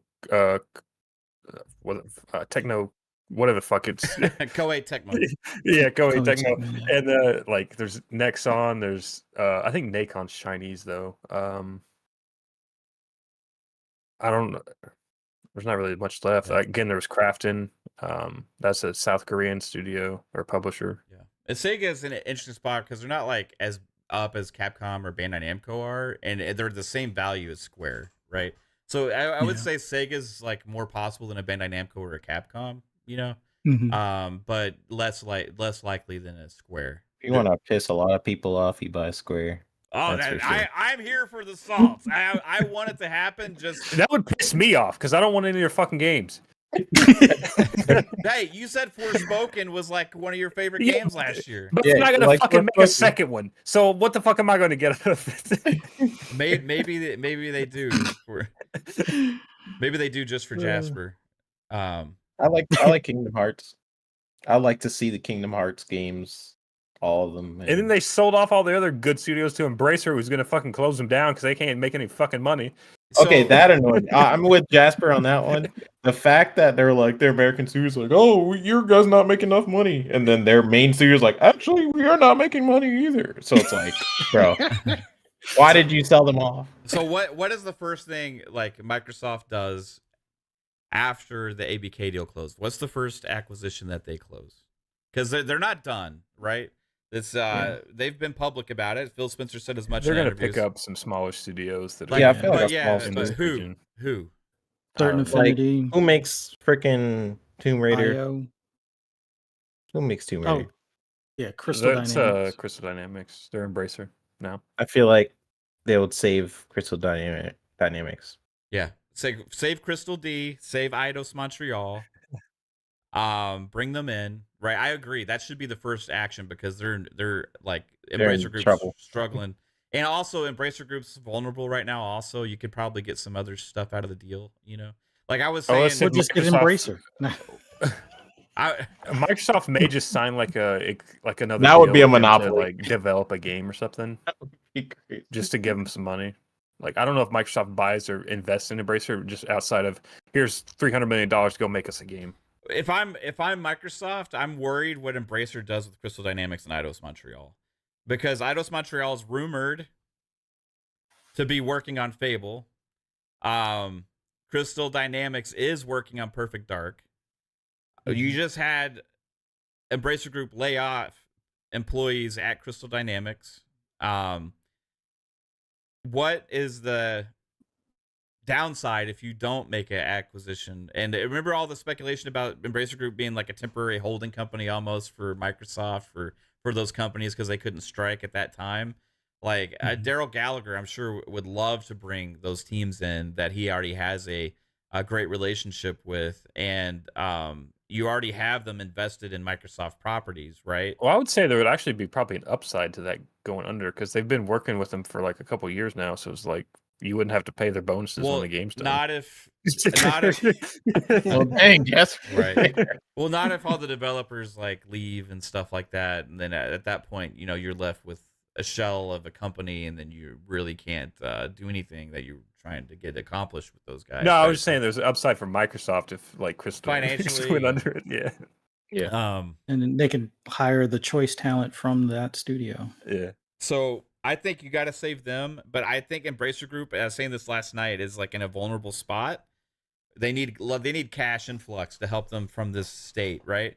So what you do, right? What you do is you go say, hey, we're gonna acquire Crystal Dynamics, we're gonna acquire Eidos Montreal, we're gonna get the rights to Tomb Raider, we're gonna get the rights to Deus Ex, because remember those came along with those studios, right? When you made the acquisition from Square Enix. Then we're also going to throw in Lord of the Rings. Give us Lord of the Rings, because you wasted a couple $2 billion on that now the same couple $2 billion that you didn't get from your partner, right? So let us go ahead and get Lord of the Rings in this deal as well, right? So then you just try and like milk them a little bit, and also offer security to Embracer Group for all of their other projects and studios. See, that's the thing where it's like Embracer needs quick cash, and the quickest way to get that right now would be do like a Game Pass deal. And yeah, you do that in the meantime until it closes. You go ahead and do the deal. I mean, they're already getting money from Microsoft, whatever. But like, you go ahead and you know. That's what I'm saying. If they needed like a large sum again, real quick. Like, but this deal wouldn't be like a year and a 20-month closing deal like ABK. Also, right? This would be probably it'd be more like ZeniMax, Bethesda, or even shorter, because like you're just acquiring a few IP, a few studios, right? And that's it. You know, it's not a whole publisher. It's not all that other kind of stuff, right? It would fall probably within the realm of scrutiny from regulators based on dollar amount, because Lord of the Rings alone was sold for, what was it, $2 billion, I think, or 1.5, or I can't remember the dollar amount, but it was a lot, right? So I just say, you know, get that too, because they have a lot of studios, and that's a very valuable IP, and it would be cool to see what all the Xbox studios could do with it. But if not, that's fine. If maybe they're just interested in the studios and some of the other IP. But so what's after Crystal Dynamics and Eidos Montreal? Then probably Square. I mean, like, this is a Japanese company. Sega, they have a better relationship, I would say. Like Square, they're still sort of building it, so maybe they would. So maybe not Square, maybe Sega first. Sega first? So you think they're gonna get Sega and Square? Yeah. Yeah, because they both serve different purposes. Right. Like for Sega, like they have I don't think they have like casino stuff anymore, or arcade. I think they got rid of split those. that. They split that off, right? Sammy Arcade and something. Yeah, but they still have a lot of great IP that they can definitely utilize with the Yakuza series, the Sonic series. Sonic is doing pretty well with his TV shows, and now in the movies are doing pretty well. So I feel like they could utilize that pretty good. And then with Square, you got a bunch of games that are definitely here in America that people like, but they also have a lot of games that Jasper is kind of talking about. Those games that release only in Japan that we don't know what the heck it is. And that would basically serve the purpose of trying to get the Japanese audience to care about Xbox, because Japanese people seem to really care about the Nintendo brand or the Sony brand. So just trying to get people to people overseas that actually care about Xbox, because right now they do not. So those will do it. The chat's weighing in. Nate Dogg says IO Interactive. C Money also said IO.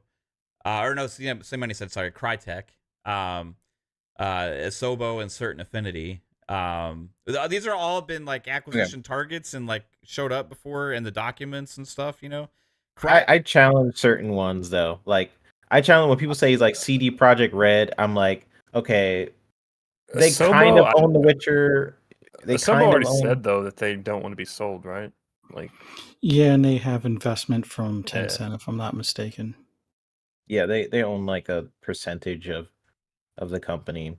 Like I push back on CD Projekt Red because of that. Like they kind of own Witcher. They kind of own Cyberpunk, the licenses for that. But then Microsoft doesn't give a shit about those IPs. They give a shit about GOG if they go for CDPR.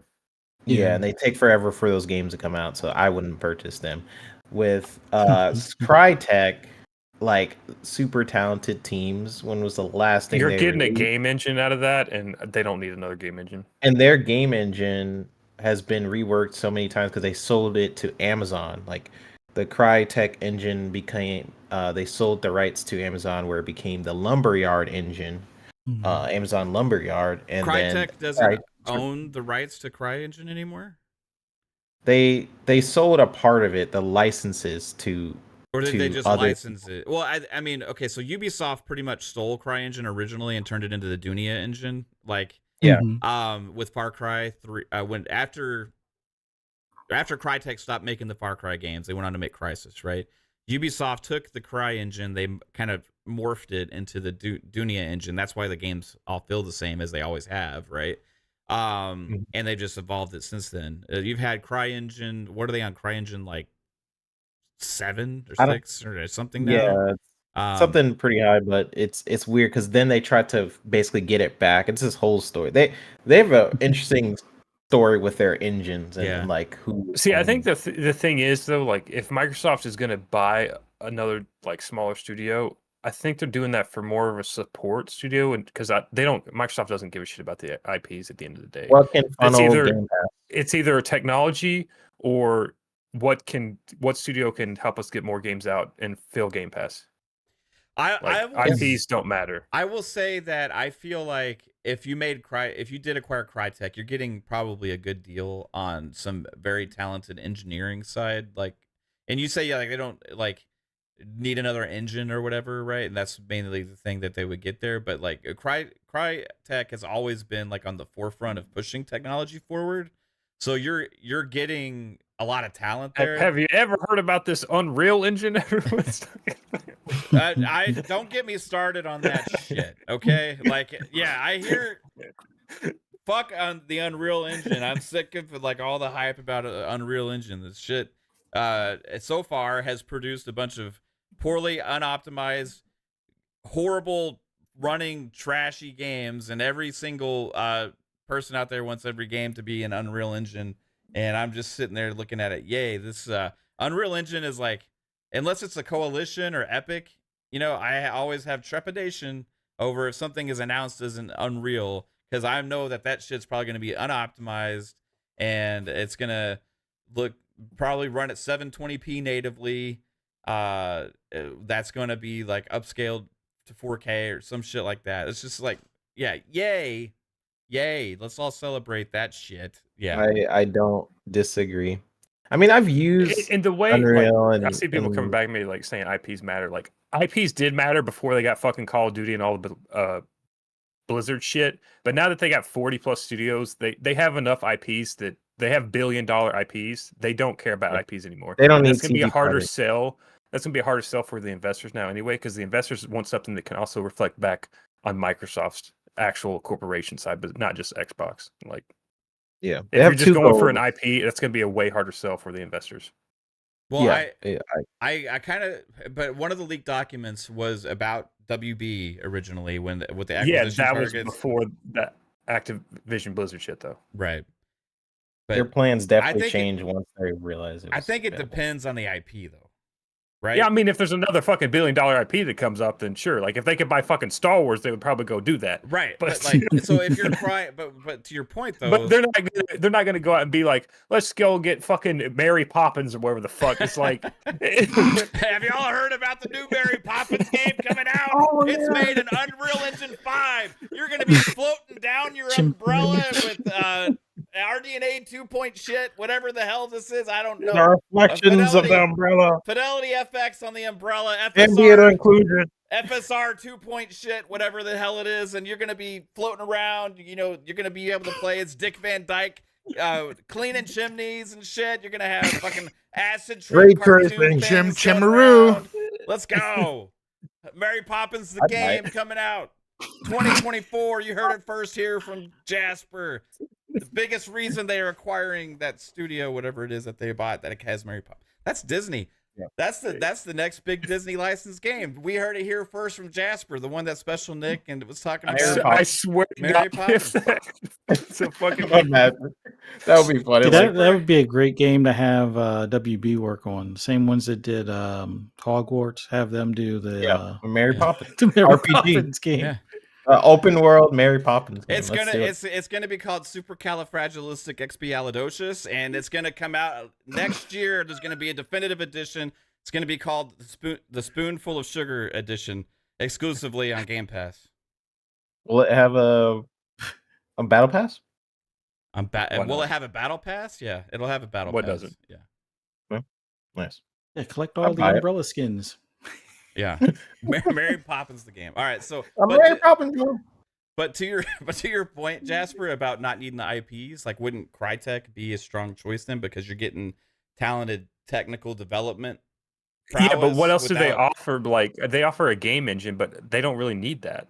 But you have a talented studio that has the ability to create next level graphics and open world games as well, that have done it to a degree that other developers never have been able to achieve. Again, Right. so if they want to invest, like, they could invest all that in the Eastern side if they wanted to do that. Like, what would be the point of Crytek? Because that's a Western. And Like if you want to studio. maintain the DNA of the studio and not just have them as a support studio, like if their goal is to, like, when they buy a studio, to keep them almost exactly as they are, and you're buying Crytek and You you're like, get a game well, every 15 years. yeah. But but Crytek's never had the backing of a Microsoft, for as a company's That's true. stability. They've always had struggles with financial trouble. They've tried to do the things with the CryEngine before to become like almost another Unreal Engine and license out their engine to other studios and all this kind of stuff. It didn't work out for them. They've been fucked over more times than I can count by other publishers than I think just about any other studio, right? So for them, Yeah. they're still sticking around.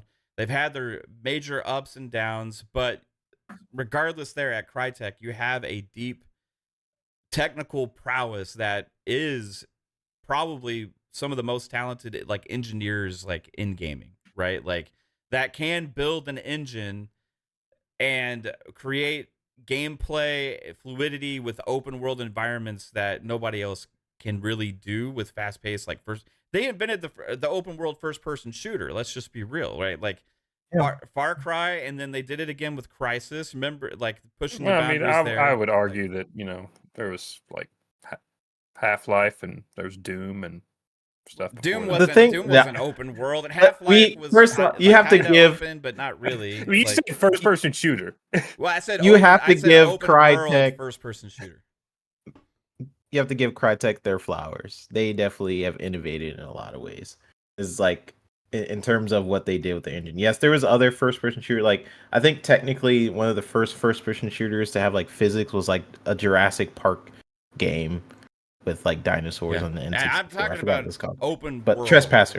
like But yeah, open world. open it world was first-person shooters. Far Cry, that started it.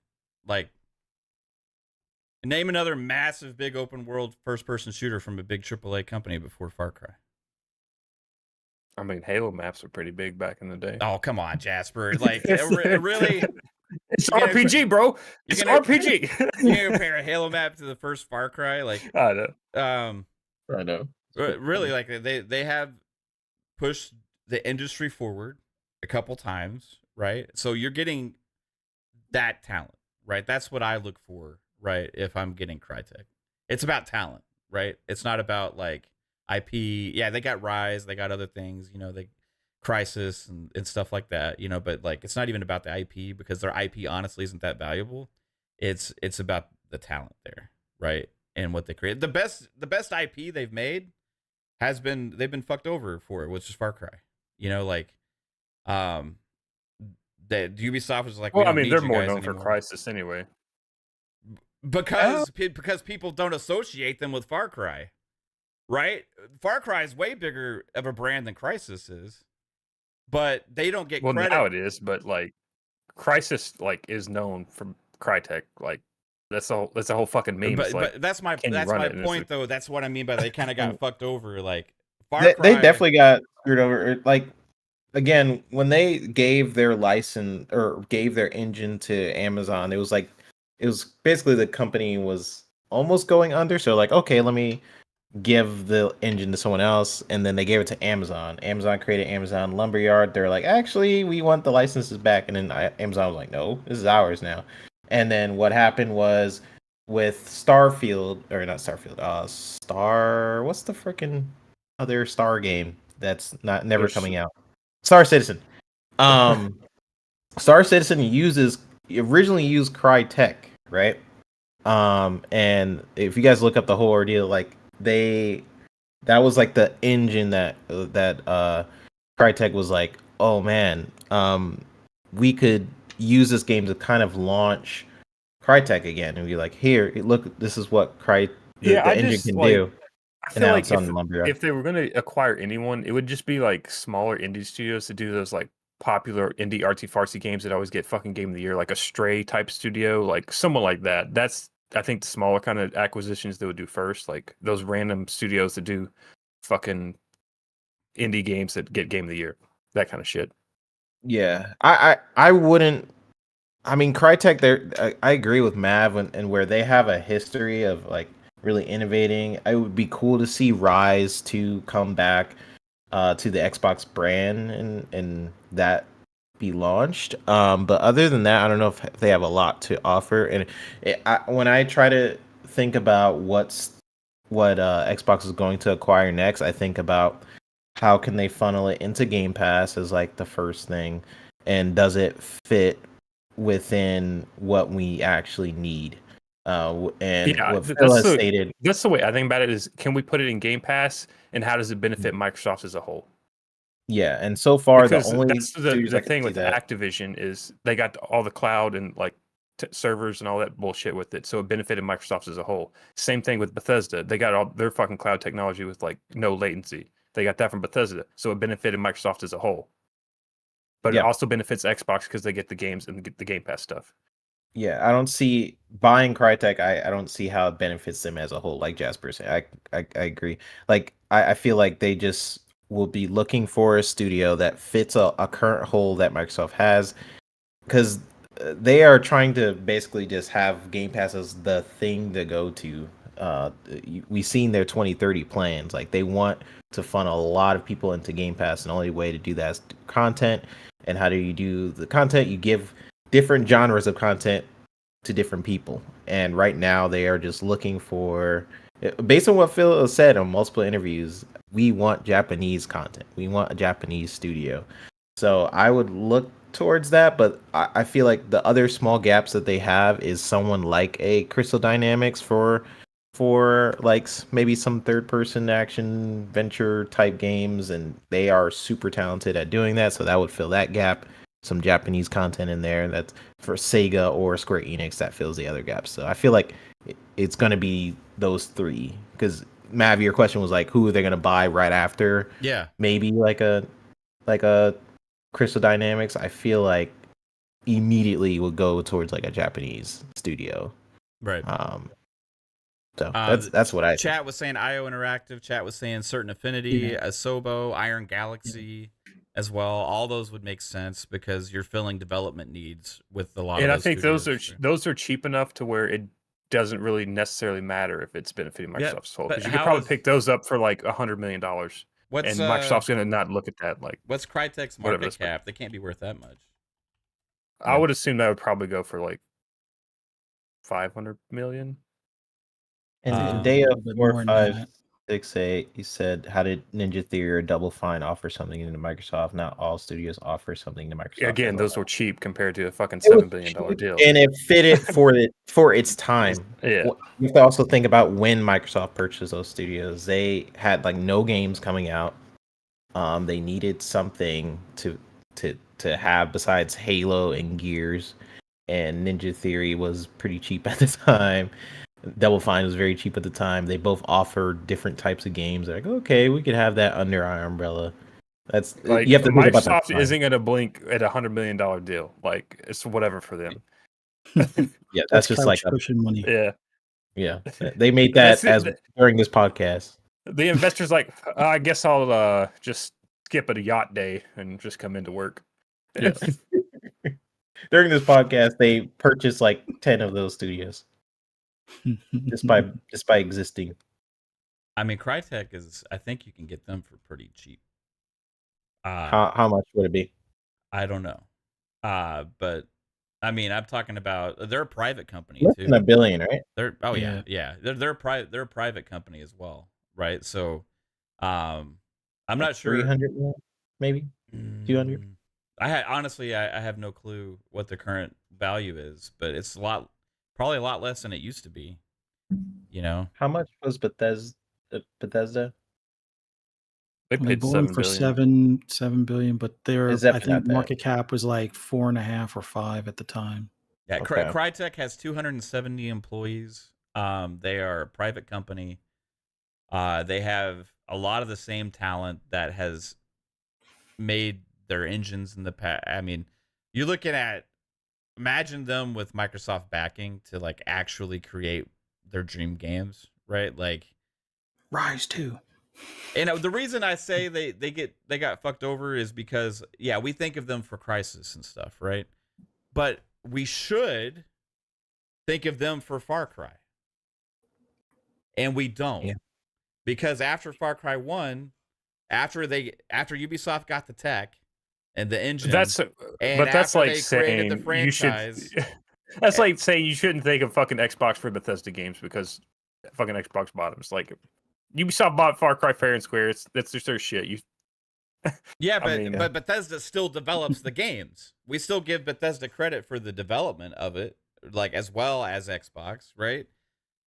But Ubisoft got Far Cry 2. It turned into a huge success. They got the tech. They got the license. They got the engine, right? They said, "Hey, thanks for this amazing success of a game, Crytek. We don't need you anymore. We're going to use your engine and turn it into our own, and we're going to keep making Far Cry games with our own internal studios. Thanks for the huge, successful, massive IP that was genre-defining and created a whole new thing in gaming. Appreciate it very much. And we're also going to take that formula that you created, Crytek, and we're going to implement it into all of our other fucking games for the next decade. Thanks, Crytek, for innovating and creating this for us. We're going to maximize our future at Ubisoft thanks to your inventions and your ideas that you created. And we're also going to take your engine and your technology and we're going to tweak it and call it something else so that way we can't be sued, right? Thanks a lot. Good luck." Crytek goes on and they make Crysis. Another huge success, pushes things forward. They became synonymous with Crysis. But like, really, Crytek was the inventors of Far Cry. Yeah. Oh, we got a super chat from Alvin. Yeah, Alvin with a $5 super chat says, "I keep hearing words like need. I buy a ton of crap I don't need. I'm sure Microsoft does as well. Want is what Phil is after." I agree with Alvin. I agree. And is this with true? Someone said in the chat, Phil can want a lot of shit, but he's got to convince the people that's fucking spending the money at Microsoft. No, this is what Lanzo says. I'm actually curious what you guys think. He says Phil doesn't have to check with Microsoft for any deal under $5 billion. It's automatically approved. Yeah. Is that true? Yeah, that is true. Cool. Yeah. Wow. So I don't know if these numbers are true. Focus Active, though, I'll trust him. Says Crytek market cap 300 million euros in 2021. Don't know what it. Yeah, Calories said that Tencent was rumored to buy them for $300 million in 2021. I don't know. Okay. With inflation and price of devs going up, it's probably worth 500 million now. Right on. I think it's a good value. Yeah, 200 million is pretty much what they bought for like Ninja Theory, right? I forgot how much Ninja Theory was. Yeah. I don't know. You're getting IP there. You're getting a talented studio that I think would be capable of insane things under Microsoft. Like that people like I feel like You've convinced me, Matt. I feel like I just hopefully you get a game more than every 10 or 15 years. Imagine Crytek comes in and creates a franchise that's as good as Far Cry or Crysis. Right? I think Rise is that. Yeah. Rise could be pretty good. And then the Hunted franchise could turn into something cool too. They made Hunted, right? Hunt Showdown. Hunt Showdown. Hunt Showdown, yeah. That's really good too, yeah. So also the IO Interactive, they're already working on Project Dragon, which has since come out because of the leaks, as it actually is a Xbox published title as well, right? And that's on top of all of their Hitman stuff. They could go there. That would plus the 007. Plus the 007 Yeah, I think game. IO makes more sense if you're just looking at IPs, because I think Hitman's probably more known than Crysis and but you said Rise IPs and all that shit. Don't matter, Jasper. They don't, but we're talking about them, so I'm saying that fucking. I was trying to say that Crytek, you don't even worry about the IPs, you get the talent. You're like, but IPs do matter now. Talking about them. I did not say that. I said if you want to discuss IPs, IO has more important ones than fucking Crytek, because Hitman and fucking James Bond are fucking more important than Crysis nowadays. I agree, but they don't matter, so let's not talk about them. All right, we'll move on. Past Hitman would be great as far as like a Game Pass episodic type of thing. It would be like another niche to kind of fill in, that they can rely on, like, maybe twice a year updates and things like that. So. Yeah. Survey asked, IO is making a Bond game, 007 game. So they're making that. They're making Hitman and whatever this Project Dragon is with Xbox, which is supposed to be their biggest project they've ever done. Huge, ambitious project from them. So there's that. They have a really interesting studio history. Yeah. Well, they used to be part of Square also. Like, it's crazy. Man, what Square really fucked themselves over. God. Yeah, it's dumb. Like I was talking about. Yeah, freaking fuzzy. Like the fact that they had the nerve to be like, okay, because me and Jasper was talking about it, and I feel like me and Jasper are on the same page about this whole thing, because I don't play a lot of Square games. I don't like a lot of Square games. So the fact when they had a different division that made games that catered to something I would play, it's just like, okay, well, now I'm not gonna play like half your catalog. You just lost an audience member who could potentially add to your revenue. When you're like, oh, I essentially don't think this game is not making enough money, or whatever the reasons were. It was just dumb to me, because I'm like, well, I'm not gonna buy your other game, so you just lost me, So I don't know. That whole thing was weird, and then now they're complaining about that they're not making enough money on the other franchises. So I'm like, okay, someone just buy them and just have them shut up. Just someone just it could be PlayStation, it could be anybody. Just like, goodness gracious, yeah, they put don't the know what finance they're doing. books down. Just make the games. Yeah, just make games. You guys do not have good business sense. That's the thing. Like, I would put like Certain Affinity, Asobo, and Iron Galaxy in the same category, kind of like invested in current Xbox brand and property as support studios and developers and working on other projects, and it would be a detriment if they did get bought by somebody else. I think Iron Galaxy is is the easiest one out of that. Yeah, their last game was a huge flop. So Asobo, I don't know, just because they've said that they don't want to be bought several times. And Yeah. You don't want to necessarily, you don't want to force yourself, right? So yeah. It's almost Tencent owns a small percentage as well, so you got to deal with that. Mm-hmm. I mean, you can buy a more controlling shares, but then Tencent's still going to be involved, and they're still going to be making a piece of the pie. So, and then they're going to be getting Microsoft data. Yeah. So then after that, you got the other like Eastern studios and stuff. So it's gonna be interesting to see what happens. There will be things happen, I think, sooner than we think, sooner than people are expecting. I don't think it's going to be this year, though. It's going to be early next year. Well, it probably. I mean, you're talking about a really tight deadline for like the end of this year. I think that it's probably January, February. We'll start to hear stuff, maybe. But these deals happen a lot quicker than people think they do.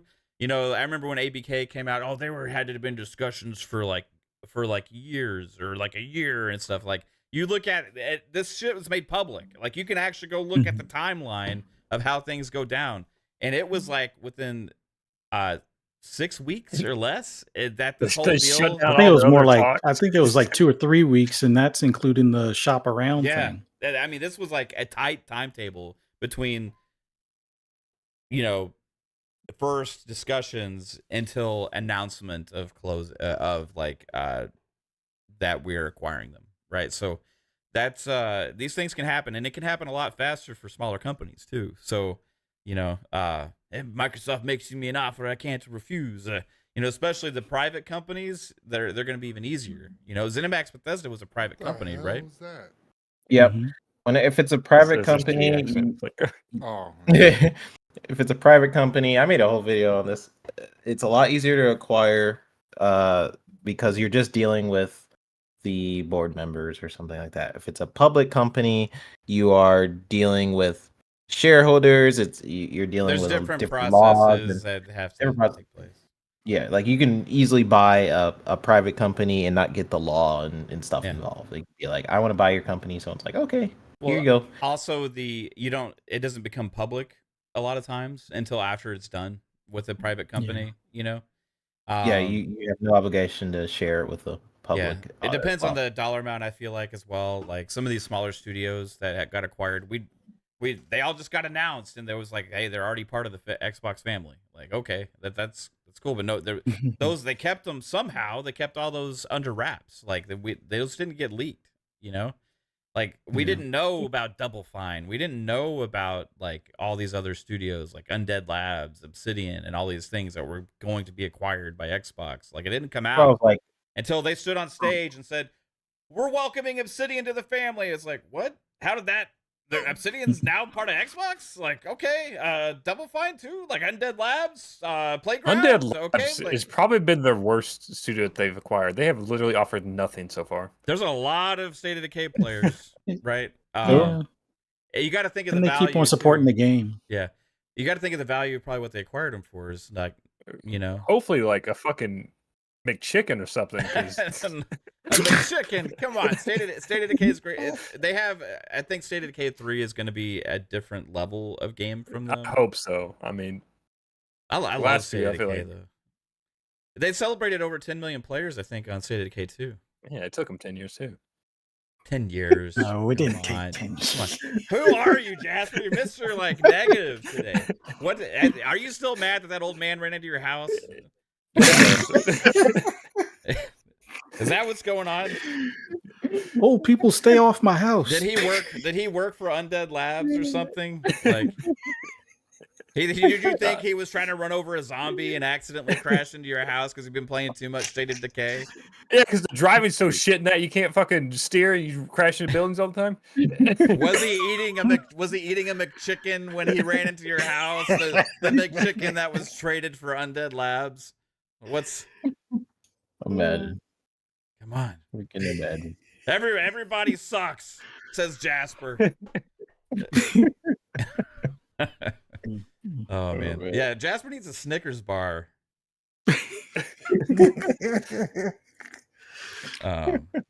What was that? Gilbert Godfrey. You're like Gilbert. Undead Labs sucks. Undead Labs, I wouldn't trade him for a McChicken. This old man ran into my house. Can't believe that happened, by the way, Jasper. Like, something similar did happen to me, though. Like, I don't know if you guys remember that. Someone drove into my freaking light pole. Yeah. What's up with you guys? Y'all need to move into less target zones. Like why is there... It's weird. It was like out of the way. Like with Jasper, I feel like it's way out of the way, and the light pole is way out of the way. I just feel like it was the most random thing, and it happened during the stream. I forgot which stream that was. Was that FSP? You I had can't remember. somebody had a tornado during FSP. I think that was Oh, Jasper. Yeah, I that think was so. me. Probably. I think y'all both had tornadoes at We different both had times. tornadoes. Yeah. Then you also had somebody ran into your house. You know. You had some other crazy nonsense that happened. I'm not going to talk about with recently as well. That was nuts. That wasn't on stream though, thankfully. I did. No, 3-bit did. Oh. Yeah, tons of. What happened crazy with stuff. me? Well, it wasn't to you. It was at the concert. Other thing. You told me about it. The thing that happened at the apartment. Oh, yeah. That was great. Yeah. A lot of things happen where you're like, goodness gracious. First, people need to learn how to drive. That's the first thing. Like, because my light pole is, you have to like really just, because the way my street was like the street, grass, light pole. And then like you really would have to like drive out of your way over the curb into the grass and hit that light pole. There's like a lot of space too on the street. There's like, I don't know, lanes. People just Did the driver have adult beverages that evening? They like crashed into a light pole and then they like ran out the car. And then I'm out. And then I hit a light pole.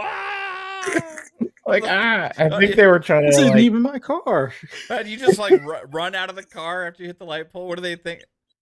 I think they were trying to say that someone else was driving, but we clearly saw who was driving. So they're like, "Oh, it wasn't me. It was him." You know, because I don't think they were supposed to be driving. But did you see that person that ran away that stole my car?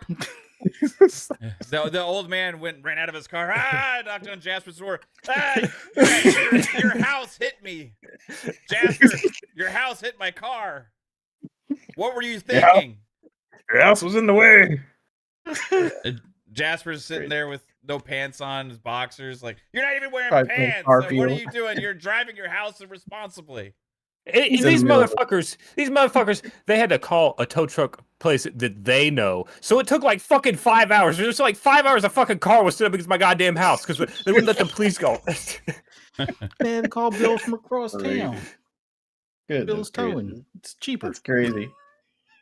It was just like, bro, you crashed in my house. You realize your car is in my house.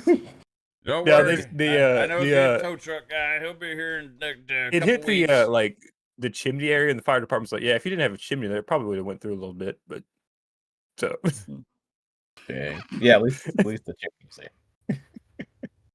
Oh, Lewis said so. Tidbits. Do we have tidbits? Oh fuck, I forgot about tidbits. Yeah, let's get into some tidbits. Tidbits. Good segue. Shit. Yeah, thanks for that. I completely forgot about tidbits. Oh my god, I forgot too.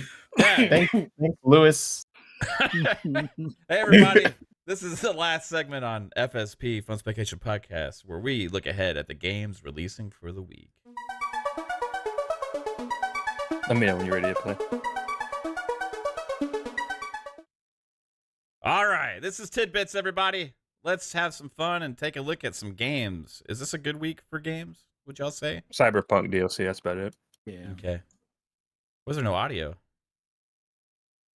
Just turn it up, I guess, on your end. Oh, there it goes.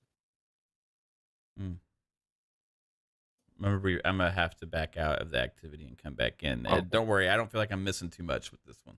It's Tangled Tower. Mm-hmm. This one's Android Still and no audio. iOS. Is it muted on your Discord? No, I can hear y'all. No, you gotta like unmute it in the YouTube player on Discord. No, it's not. It's there. It's okay. We'll just not have sound. I think it's a Discord glitch or something. But anyway, yeah. The first one. What was the first game, guys, that we saw? The weird game. Tangled Tower. Okay. It was okay. What the hell is it? I think instead it was mobile only on game. iPhone. It's like $4.99. Came out Monday. Okay. Are you seeing Cyberpunk right now? Yeah, this is Cyberpunk Phantom Liberty DLC. I think it's $30, right, for the DLC? Yeah, I think so. Looks great. I have played the 2.0 update on my PC because the update came out last week, and update looks absolutely amazing. But yeah, this game is a beast to run at max with everything, with all the stuff, the tech they're pushing. You know, this is a 4090 showcase. We need some dubbing. You want me to dub the voices? Ow! Look, there's something in here. Error button. This game is gonna be so good. I have to save Madam President. I was always in the boat. Kamehameha! Sorry. What? No, I was just saying I was always in the boat of when people were saying like Cyberpunk is too buggy and trash. Where I got the opposite experience. I never really had a lot of bugs. It was less buggy than Starfield on Xbox. So, yeah. Well, yeah. For me. Yeah. But some people were both bug free, pretty much. Yeah, I was bug free on Cyberpunk. So the fact that they're fixing some of it and they're adding some stuff to the story, like, yo, I'm ready. Pew pew pew. First, I gotta beat Starfield, so this is still gonna have to wait. Yeah. As much as I want to play this, I'm still in Starfield land. So This one has Idris Elba joining Keanu Reeves. I know they changed like a lot of the buildings in God. Paradiso or whatever the district is. They like made the skyscrapers like bigger and stuff. Yeah, nice. Reality is getting bent around me, flipped, distorted beyond repair, all to keep me from reaching the bottom. It's only going to get worse from here. So why do I feel so fucking good? What the heck is this style? Ooh, Max Payne. It's 360. Yeah, what the heck is this poly head? I like the freaking fighting style. That's Bullet cool. time Max Payne game. vibes. I don't know why the void hasn't killed. Blah, blah, blah. Maybe it doesn't want to. Maybe it can't. Either way, I'm gonna make that a problem. Oh, those zombies are cold. I want this game. What is this? This is Bullet Time. What is this game? El Paso Elsewhere. El Paso Elsewhere. The game. Let's go. $39.99. That's $40. I'll wait. $40. That's cool though. I love Max Payne type stuff. Meow. Meow. Is there a cat? Oh, there, I guess little girl. Let's This jump was on just this at flower. the Xbox. Would you like a showcase. huge fork? Showcase. Look at the fork. I'm gonna dance in the flowers with my giant fork. I have a target on my belly. Help me! Meow. Meow. Meow. Looking through my catalog, walking around. Oh, these are my friends. Look, I'm opening stuff. I am the cat god. Where's my house? Is that the old man? And then he's like, little girl, come here, little girl. "Can I park here?" You can park there, sir. Where are you going, little girl? I can't sent see. I sent my friends the message saying some fucking asshole crashed my house, and the first thing they said, they sent me the fucking like, "You can't park there, mate." The fucking You can't park there. No, you can't park there, right? He's like, "I know that." Let's right, our cats, because the men in black have been chasing me. Minako's Night So- Market. The reason why I haven't been commenting on the logos is because so far they're all pretty good. If I got nothing to say, then that means it's good. Except that Max Payne one, that could have used some work, but that's okay. Yeah. The game itself was that could have used a little bit something. Choo choo choo choo. Hi everybody. What? What is it? I just got promoted to mayor of Sandrock City Hall. Wow, he bought a house and it fucking has no walls. Yeah. Oh dang, he's really starting from scratch. I'm running awkwardly into this house for no Yeah. reason. His run animation is mad weird. Let's pound the floor and magically have something appear. It seems like what the heck? Yeah, he did chop a Oh, rock. in frickin- half. Turns to like freaking Gears of War. What is happening? It's just So one of it's those like It's Stardew not- Valley games or whatever. No, it's What is not this? because Stardew Valley doesn't have freaking combat. Like, Yeah, it does. not like that, does it? Well, not You like was that, shooting but a it's like- gun. It's the survival build farm bullshit and like This is an Animal Crossing you can- clone called Sand. Yeah. My It's Time like at Animal Sandrock. Crossing with guns. Because like usually it's like at least like a top down view or something. yeah. It went into like a third person action game for a second. What is this all releasing on? Who the fuck cares? PlayStation. exclusive? PlayStation, Xbox, and the Switch. Okay. Oh, okay. $50, some 26. 50? No, Wow. $50. 50. More than the Max Payne game? This is the same game. What happened? We switched games, but it's the same game. Welcome to This Paleo Pines, the cousin of my home at Sandrock Castle. Whatever. this is PS4, PS5, Xbox One, Xbox X, Series X, Switch, PC. $25.49 on the 26. This is So half the price, but you don't get combat, but you get dinosaurs. here at Paleo Pines. We've trained dinosaurs to be farmers. So they just let the dinosaurs do the stuff for you? Interesting. I hate this art style. I hate it. It's disgusting. How many of these farming games are there gonna be? I feel like we have 2 of these a week on Tidbits. We do have a lot of. Not everyone does it right, Matt. I do actually. I like some farming games. But you got to do it right. Paleo Pines coming Probably in. because it's like the easiest kind of game to make. Yeah, it's pretty easy to make. Infinity Strash, Okay. Dragon Quest. Oh yeah, here's Adventures the of Dai. fucking Dragon Quest game that they have zero marketing for. All right, Psycho's future Xbox excited for this Studio. one. Let's see what they got. Psycho might actually speak here because this game's being shown. He's like, nah, Nope. screw this game. What is this? You said dragon something? This Dragon Dragon Quest Adventures Quest. of Dai. Dragon and Quest, Infinity's Adventures of Strash. Die. Oh, there he is. Hey, And- Psycho. Looks like Dragon Ball Z right there. Kame, Dragon Quest is from the same people, Ah! same artist as Dragon Ball Z, right? Yep. I think so. Akira Toriyama. Yeah, same artist. This looks pretty lit. Not gonna lie. Only good Dragon Quest is Dragon Quest Builders. I really like Builders.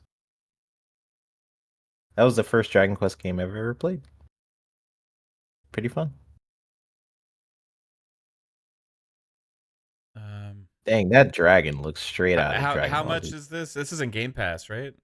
Or is it not on I Game don't Pass? It's think just, so. just No. releasing on No Xbox. Game Pass. Yeah, Okay. $60. $60.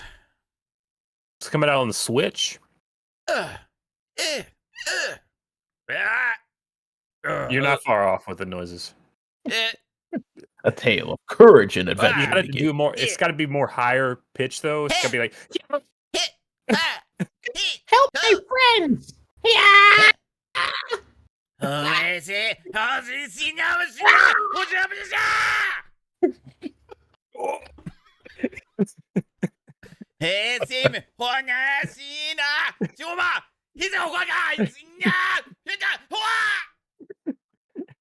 we may be going a little bit into culture appropriation. What? Where you like take people's culture. I don't know the words. I can't speak the language. I'm just making the sounds. Sega.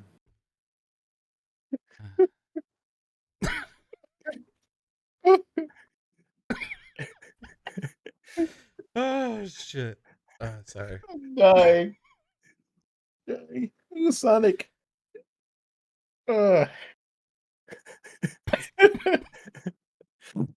Literally crying. That got me. KO Ken times 10! Freaking love Sonic. What we got? This is the Sonic Frontiers Frontiers, DLC yeah, update. I still haven't played Frontiers. $10 DLC. And this one is coming to Game Pass, Cocoon. Oh, I forgot about this game. This is Game Pass. Isn't this already out? Oh, look, I'm levitating. It says Xbox One, Xbox Series X, Switch, PC, Friday, Inside 24, Xbox Game Pass. I don't know. I didn't know the creator of Limbo was Could be like a making it. Switch release or something. I have This no is idea. this is the day one now. Gonna have to stop playing Starfield to play this. You gonna stop playing Starfield for this instead of Cyberpunk? Yes. Oh, okay. You did my Gollum. You did. I did my goal. Weird priorities. So you float through holes. That's one way to put it. I guess you float through some holes and become a cocoon. Cool. There's some people excited for that one. Probably gonna score better than Starfield. Cypher Kadoba. 007. This is not. Wait, y'all don't have a this is not Kadoba ad? IO's game. No, this is a mobile game I had a only on Kadoba ad. Apple Arcade. Take 5 oil Yeah. change. It said, where is it all at? It said, you said it's mobile. It's on Apple Arcade. Yeah, on Apple Arcade, not even on Right. Android. It's an Apple Interesting. Arcade Oh. exclusive. It looks. Honestly, this looks like something I would actually want to play on mobile. Like, it looks like tactics oriented, stealth oriented, and stuff. Kind of interesting. I know when they put out the trailer like a month ago, they pissed everyone off because they thought it was James Bond, and they're like, "What the fuck is this?" Cypher, oh dang! I guess I can play on my iPad. Is it free? Probably not free.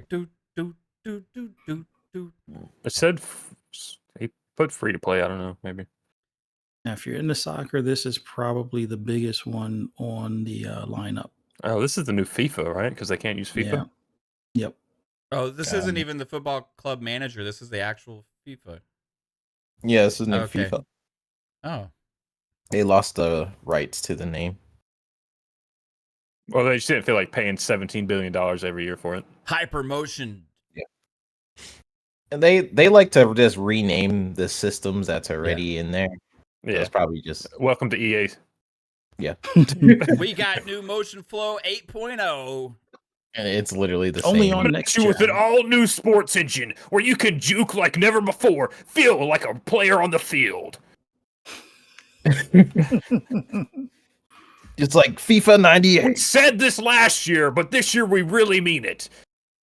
Because we're adding Icebreaker 3.2 to it. You can break a tackle like never before.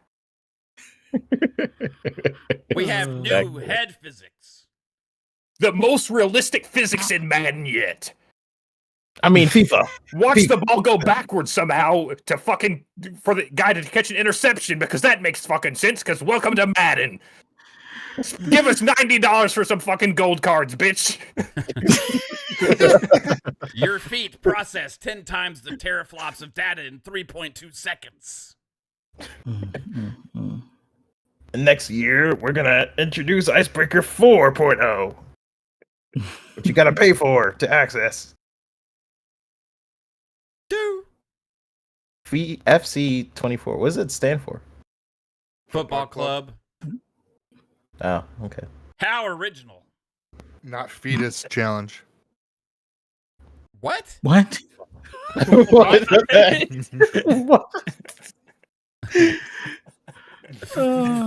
Fetus challenged? I don't even want to know what that means. Yeah. Let's not get into that one. You think I'm canceled? Oh my god. Kaylin wants you to look at your phone, Mev. Yeah, it's the same as it always was. All right, let's keep going. All right, sorry. Sorry, I need He's sleeping on the couch. Like, yep, it's a phone. Yep. no. It's still a phone. Y'all talk about something for a second here. All right, guys. Fetus Challenge 24. What do you guys think about it? I think absolutely no, nothing. no, we're not touching that one. I think absolutely. I thought FC weren't they making that like their marketing for like all their sports games now or some shit? Weren't they? I thought they were like changing. They were changing like the logo or some shit. I forgot what they were doing with it, but I know they put it like as every sports game. Like they had like What? one of them was like green, and one of them was blue, and one of them was like red or some shit. Oh yeah, different games. Wasn't UFC like red? I guess. I mean, like they're starting to change the color for other games. Yeah, I think I saw like they start branding their stuff different. Sports game 24. All their different. I just wish they would do like seasonal update packs. Like, go ahead and charge $70 to $100 for like the base game, and just do $30 updates annually. That's what they really should do, because like, I mean, the only reason they don't is money, but it makes more sense because Madden at this point is just roster updates, and you're paying again for like the cards and stuff like that. Like I would actually go back to buying Madden if it was just a seasonal update thing. Like at the $70 each year for almost the same game, I'm not buying it anymore. But they need competition the same way where I think Sony, Nintendo, Microsoft should all exist. Oh, did he freeze? Me? No, he's there. Who? Hello? You What? freeze? Fuzzy freeze? The fuzzy freeze? Fuzzy froze. Yeah. Oh, fuzzy froze. I thought you guys froze. No, you froze. I think that Madden should have a NFL competitor. Just because like they have some of the same problems. Well, people can make NFL games now, so there may be. No, they can make like arcade. No, they can use. They can use licensed NFL stuff now. Since no, yeah, I thought EA or the NFL's letting people license it out now. It's not exclusive to EA anymore because you got that VR game coming out, and there's some other stuff. I thought there was something at least still with like arcade and it can't be simulated like a NFL. Yeah, that was the last thing I saw. Simulations, but I know people can use the NFL license. Yeah, the NFL license is available for like arcade. They still have it for just the sim. So if you're making something that's going to be like a realistic playing from a controller but not first person view, then you can't do it because EA has that. But the VR one makes sense because it's first person. I don't know if it has the full lineup or if it will even be able to have it's like weird all the teams and stadiums and things. But the arcade one that 2K is supposedly working on, hopefully we hear something about it soon. But it'd be nice if 2K made, I mean, as much as I hate 2K for what they do to the NBA game, where now it's like almost pay to win on the Ultimate Edition and stuff. Yeah. It was still like, because Madden still like literally still has some of the same like glitches they've had since like 2009 or something like that. You mean like when they have like a sign on the sideline that says 2012 on it, and it's like, how the fuck is that still in the game? Yeah, like things like that. I'm just like, it's annoying because EA is one of the biggest companies out there, and you would think like oh, they could actually put some resources, but the thing is they just don't have time. Like they every year they have to make a new Madden game, so what it's so hard to fucking update the roster. It takes a whole fucking year to do that, doesn't it? That's what I mean. That's what they they're updated doing throughout the year too. Like the stats update like a couple of times during the season, so it's like it shouldn't be that hard to just add the draft picks, take out But whoever's you guys retiring. don't understand how much they put into that Icebreaker 4.0. Like nothing. I mean, And they take out what annoys me, Mav, because I know you play some Madden.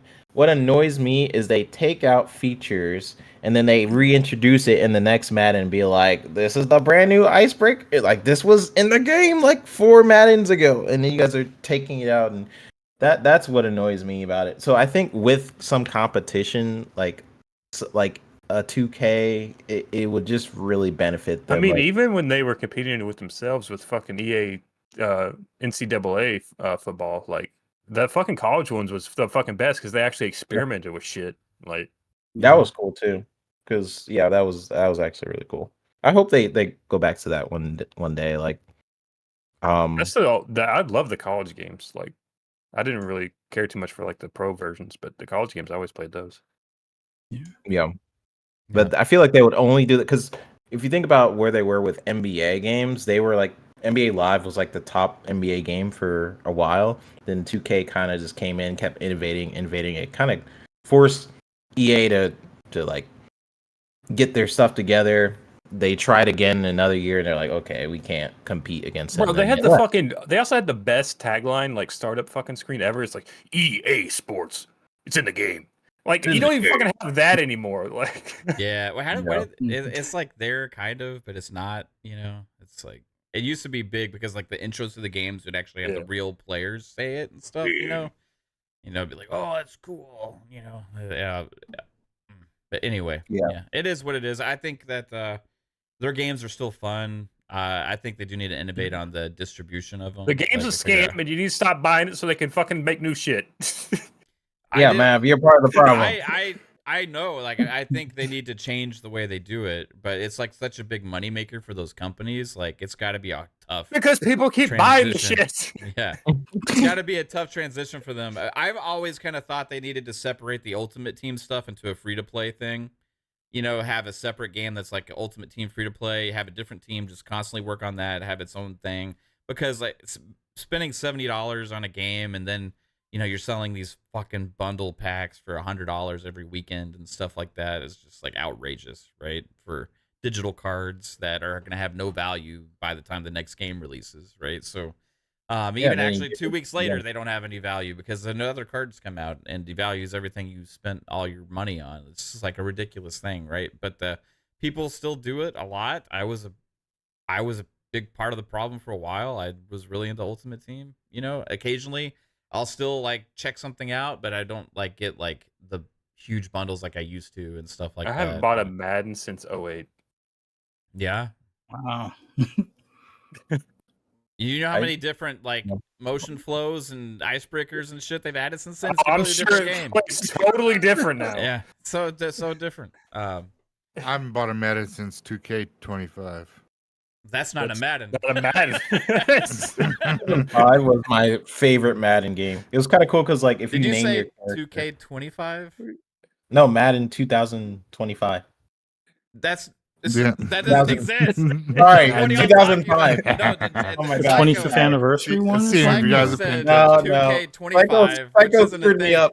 I was listening to Psycho, and then I was like, 2025. He's talking about NFL 2K, ESPN NFL 2K 2005. I'm talking about he's Madden just 20 years off. 2005. Right. And then that was my favorite Madden game. And then 2K5, was that the one with the ESPN thing? It was $20, okay. bro. $20. That was amazing. Yeah, that was the best football game ever made. They tried to make a comeback with All Pro Football 2K8 because EA bought the NFL license, right? And then All Pro Football 2K8 was a great game, but it didn't sell very well because it didn't have the real. It had like classic players, that they went and got individual contracts for, but they weren't able to get the NFL teams and stuff. But there's actually another football game coming out soon because the licensing changed to where there's now other companies can come out with arcade style like football games. So it's only like the simulation football game that's exclusive to EA's licensing. So yeah, we literally had that conversation when you were on the phone. But there's another game. There's another game coming out soon. I forget the name of it. It looks like NFL Blitz or whatever. Yeah. Was it Wild Card or something like that? Wild Card Yeah, Football. what's Yeah, I think it has like I think that's what- Kaepernick on the cover, and it has like Yeah, something like looks that. like NFL Blitz kind of. All right. Yeah, Stay High FFF says remember Game Day. Oh yeah, I played the shit out of Game Day back in the day. 989 Sports, bro.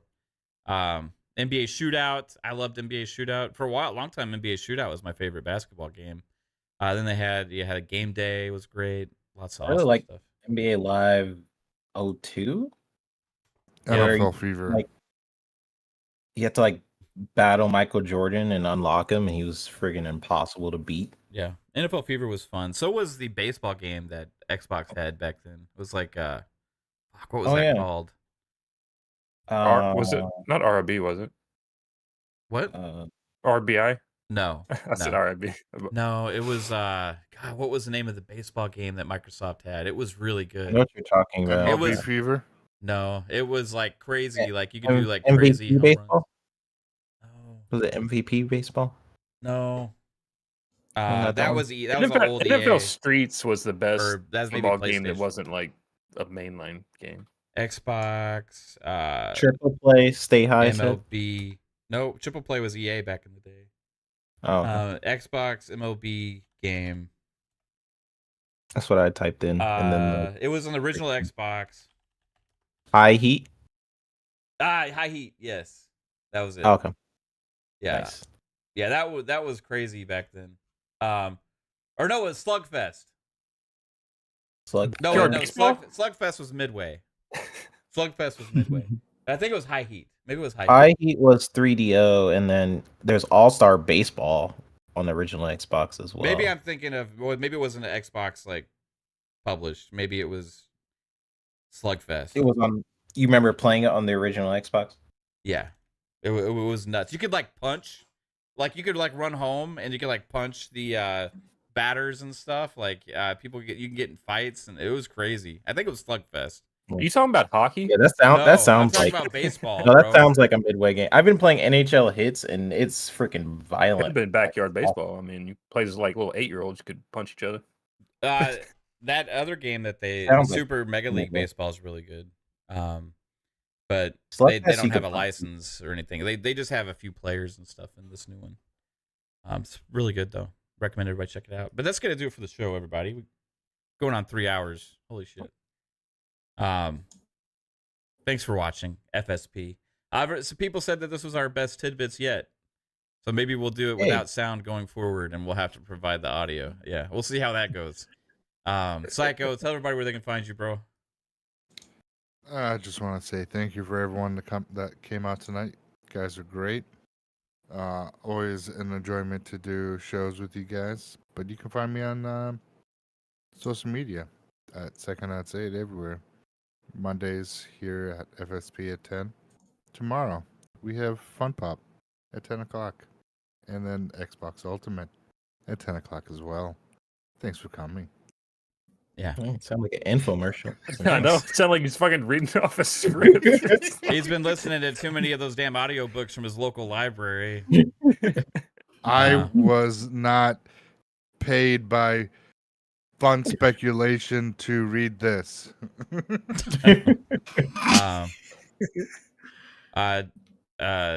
Jasper, tell everybody where we can find you, sir. Yo, check it out. You can check me at Lord Jasper Twitter, Lord Master. Again, I can never do my own What fucking what YouTube. just I can happened? Remix! Did you I just- fucked it up. I can never do my own fucking YouTube. Yo, find Master me at... Jasper. Yeah. Lord Master Jasper on YouTube. I may, man, if we went 3 fucking hours, I thought about streaming tonight, but I may do that tomorrow night if Fun Pop doesn't go for fucking 3 hours. I may stream tomorrow. But yeah, Fun Pop and FSP and Xbox Ultimate all at 10 p.m. Monday, Tuesday, and Friday on the Fun Speculation Network. Put out a build guide for the Star Wars Fallen Order ship today, so check that out if you care about that for Starfield. And that's about it. Right on. Thanks, Jasper. Fuzzy Belvedere. Can everybody find you, sir? Thanks for having me. Always awesome being on here with you guys. Everybody in the chat, thanks for joining us. For those that want to hear my rambles and rants on anything gaming related, just follow me on the app formerly known as Twitter at fuzzy_Belvedere. And then look forward to seeing you guys for Xbox Ultimate on Friday, 10 p.m. right here on this network. See you then. Thank you, sir. And 3-Bit, thanks for being here and turning on your camera. I gotta say, it wasn't too awkward like you sold it as. I was hoping for more weird moments and stuff. And no, I finished. You finished? I finished. Yeah. Yeah. Yeah. Yeah, but Just now. Good thing. I don't know if you didn't finish. I don't know how you're gonna afford all those Versace hats and stuff you got going on. Thanks for being here, just bro. rendered my last video. But yeah, of course. It was really fun being here. I am on this show as well as Fun Pop. It's been just a crazy few weeks. It's like it has. COVID. Yeah, a Car lot of things have been happening. Yeah, same with Jasper. It's just a crazy week. So haven't been as active, but still love y'all and want to come in here as much as I can. You guys could find me on this show, Fun Pop, and on Twitter at i3bits. I'm on there. Just check out my content. And if you like Aflac commercials, they'll be available soon. Thanks. Aflac. You don't know what to say. I thank y'all and now appreciate y'all coming by. Yeah, when you don't know what to say, you just switch the accents and it'll come to you. Love y'all, and I'll see y'all on the next stream. Take care. I reckon I'll see y'all down there then series down there. You go down there, you know what I mean? I reckon I'll see y'all later. So appreciate y'all. Poison, Lewis. You guys forced me to come on camera and here I am. All right, so I'm here. I'm present. I don't even have to change accents, but I'm gonna make it more pronounced. Jasper has a more pronounced accent than my accent, and the crazy thing, there, Jasper doesn't know what I'm saying. You know what I mean? Do what now? Jasper, you motherfucker, Jasper! If you just keep talking this shit, I'm gonna make sure I get in my car and run right into your house, Jasper. I'm gonna take that chicken sandwich off of my lap, Jasper, and I'm gonna take a big old bite and run my ass right to your fucking house, you piece of shit neighbor. How dare you keep your fucking dogs barking all night? Shut them little yappers up, you son bitch. Jasper. Mav, you can't park there, Mav. You can't park there. This is where I want to park. This used to be my land, and you built your fucking house on my land. This used to be my driveway. I've lived here 65 years. My family lived here for generations. You built that little piece of shit house up here in my land. I'm gonna park my car wherever the fuck I want to. If it's in your bathroom, I don't care. That's where I'm gonna park my fucking car, Jasper. All right, everybody, have a good night. Peace out.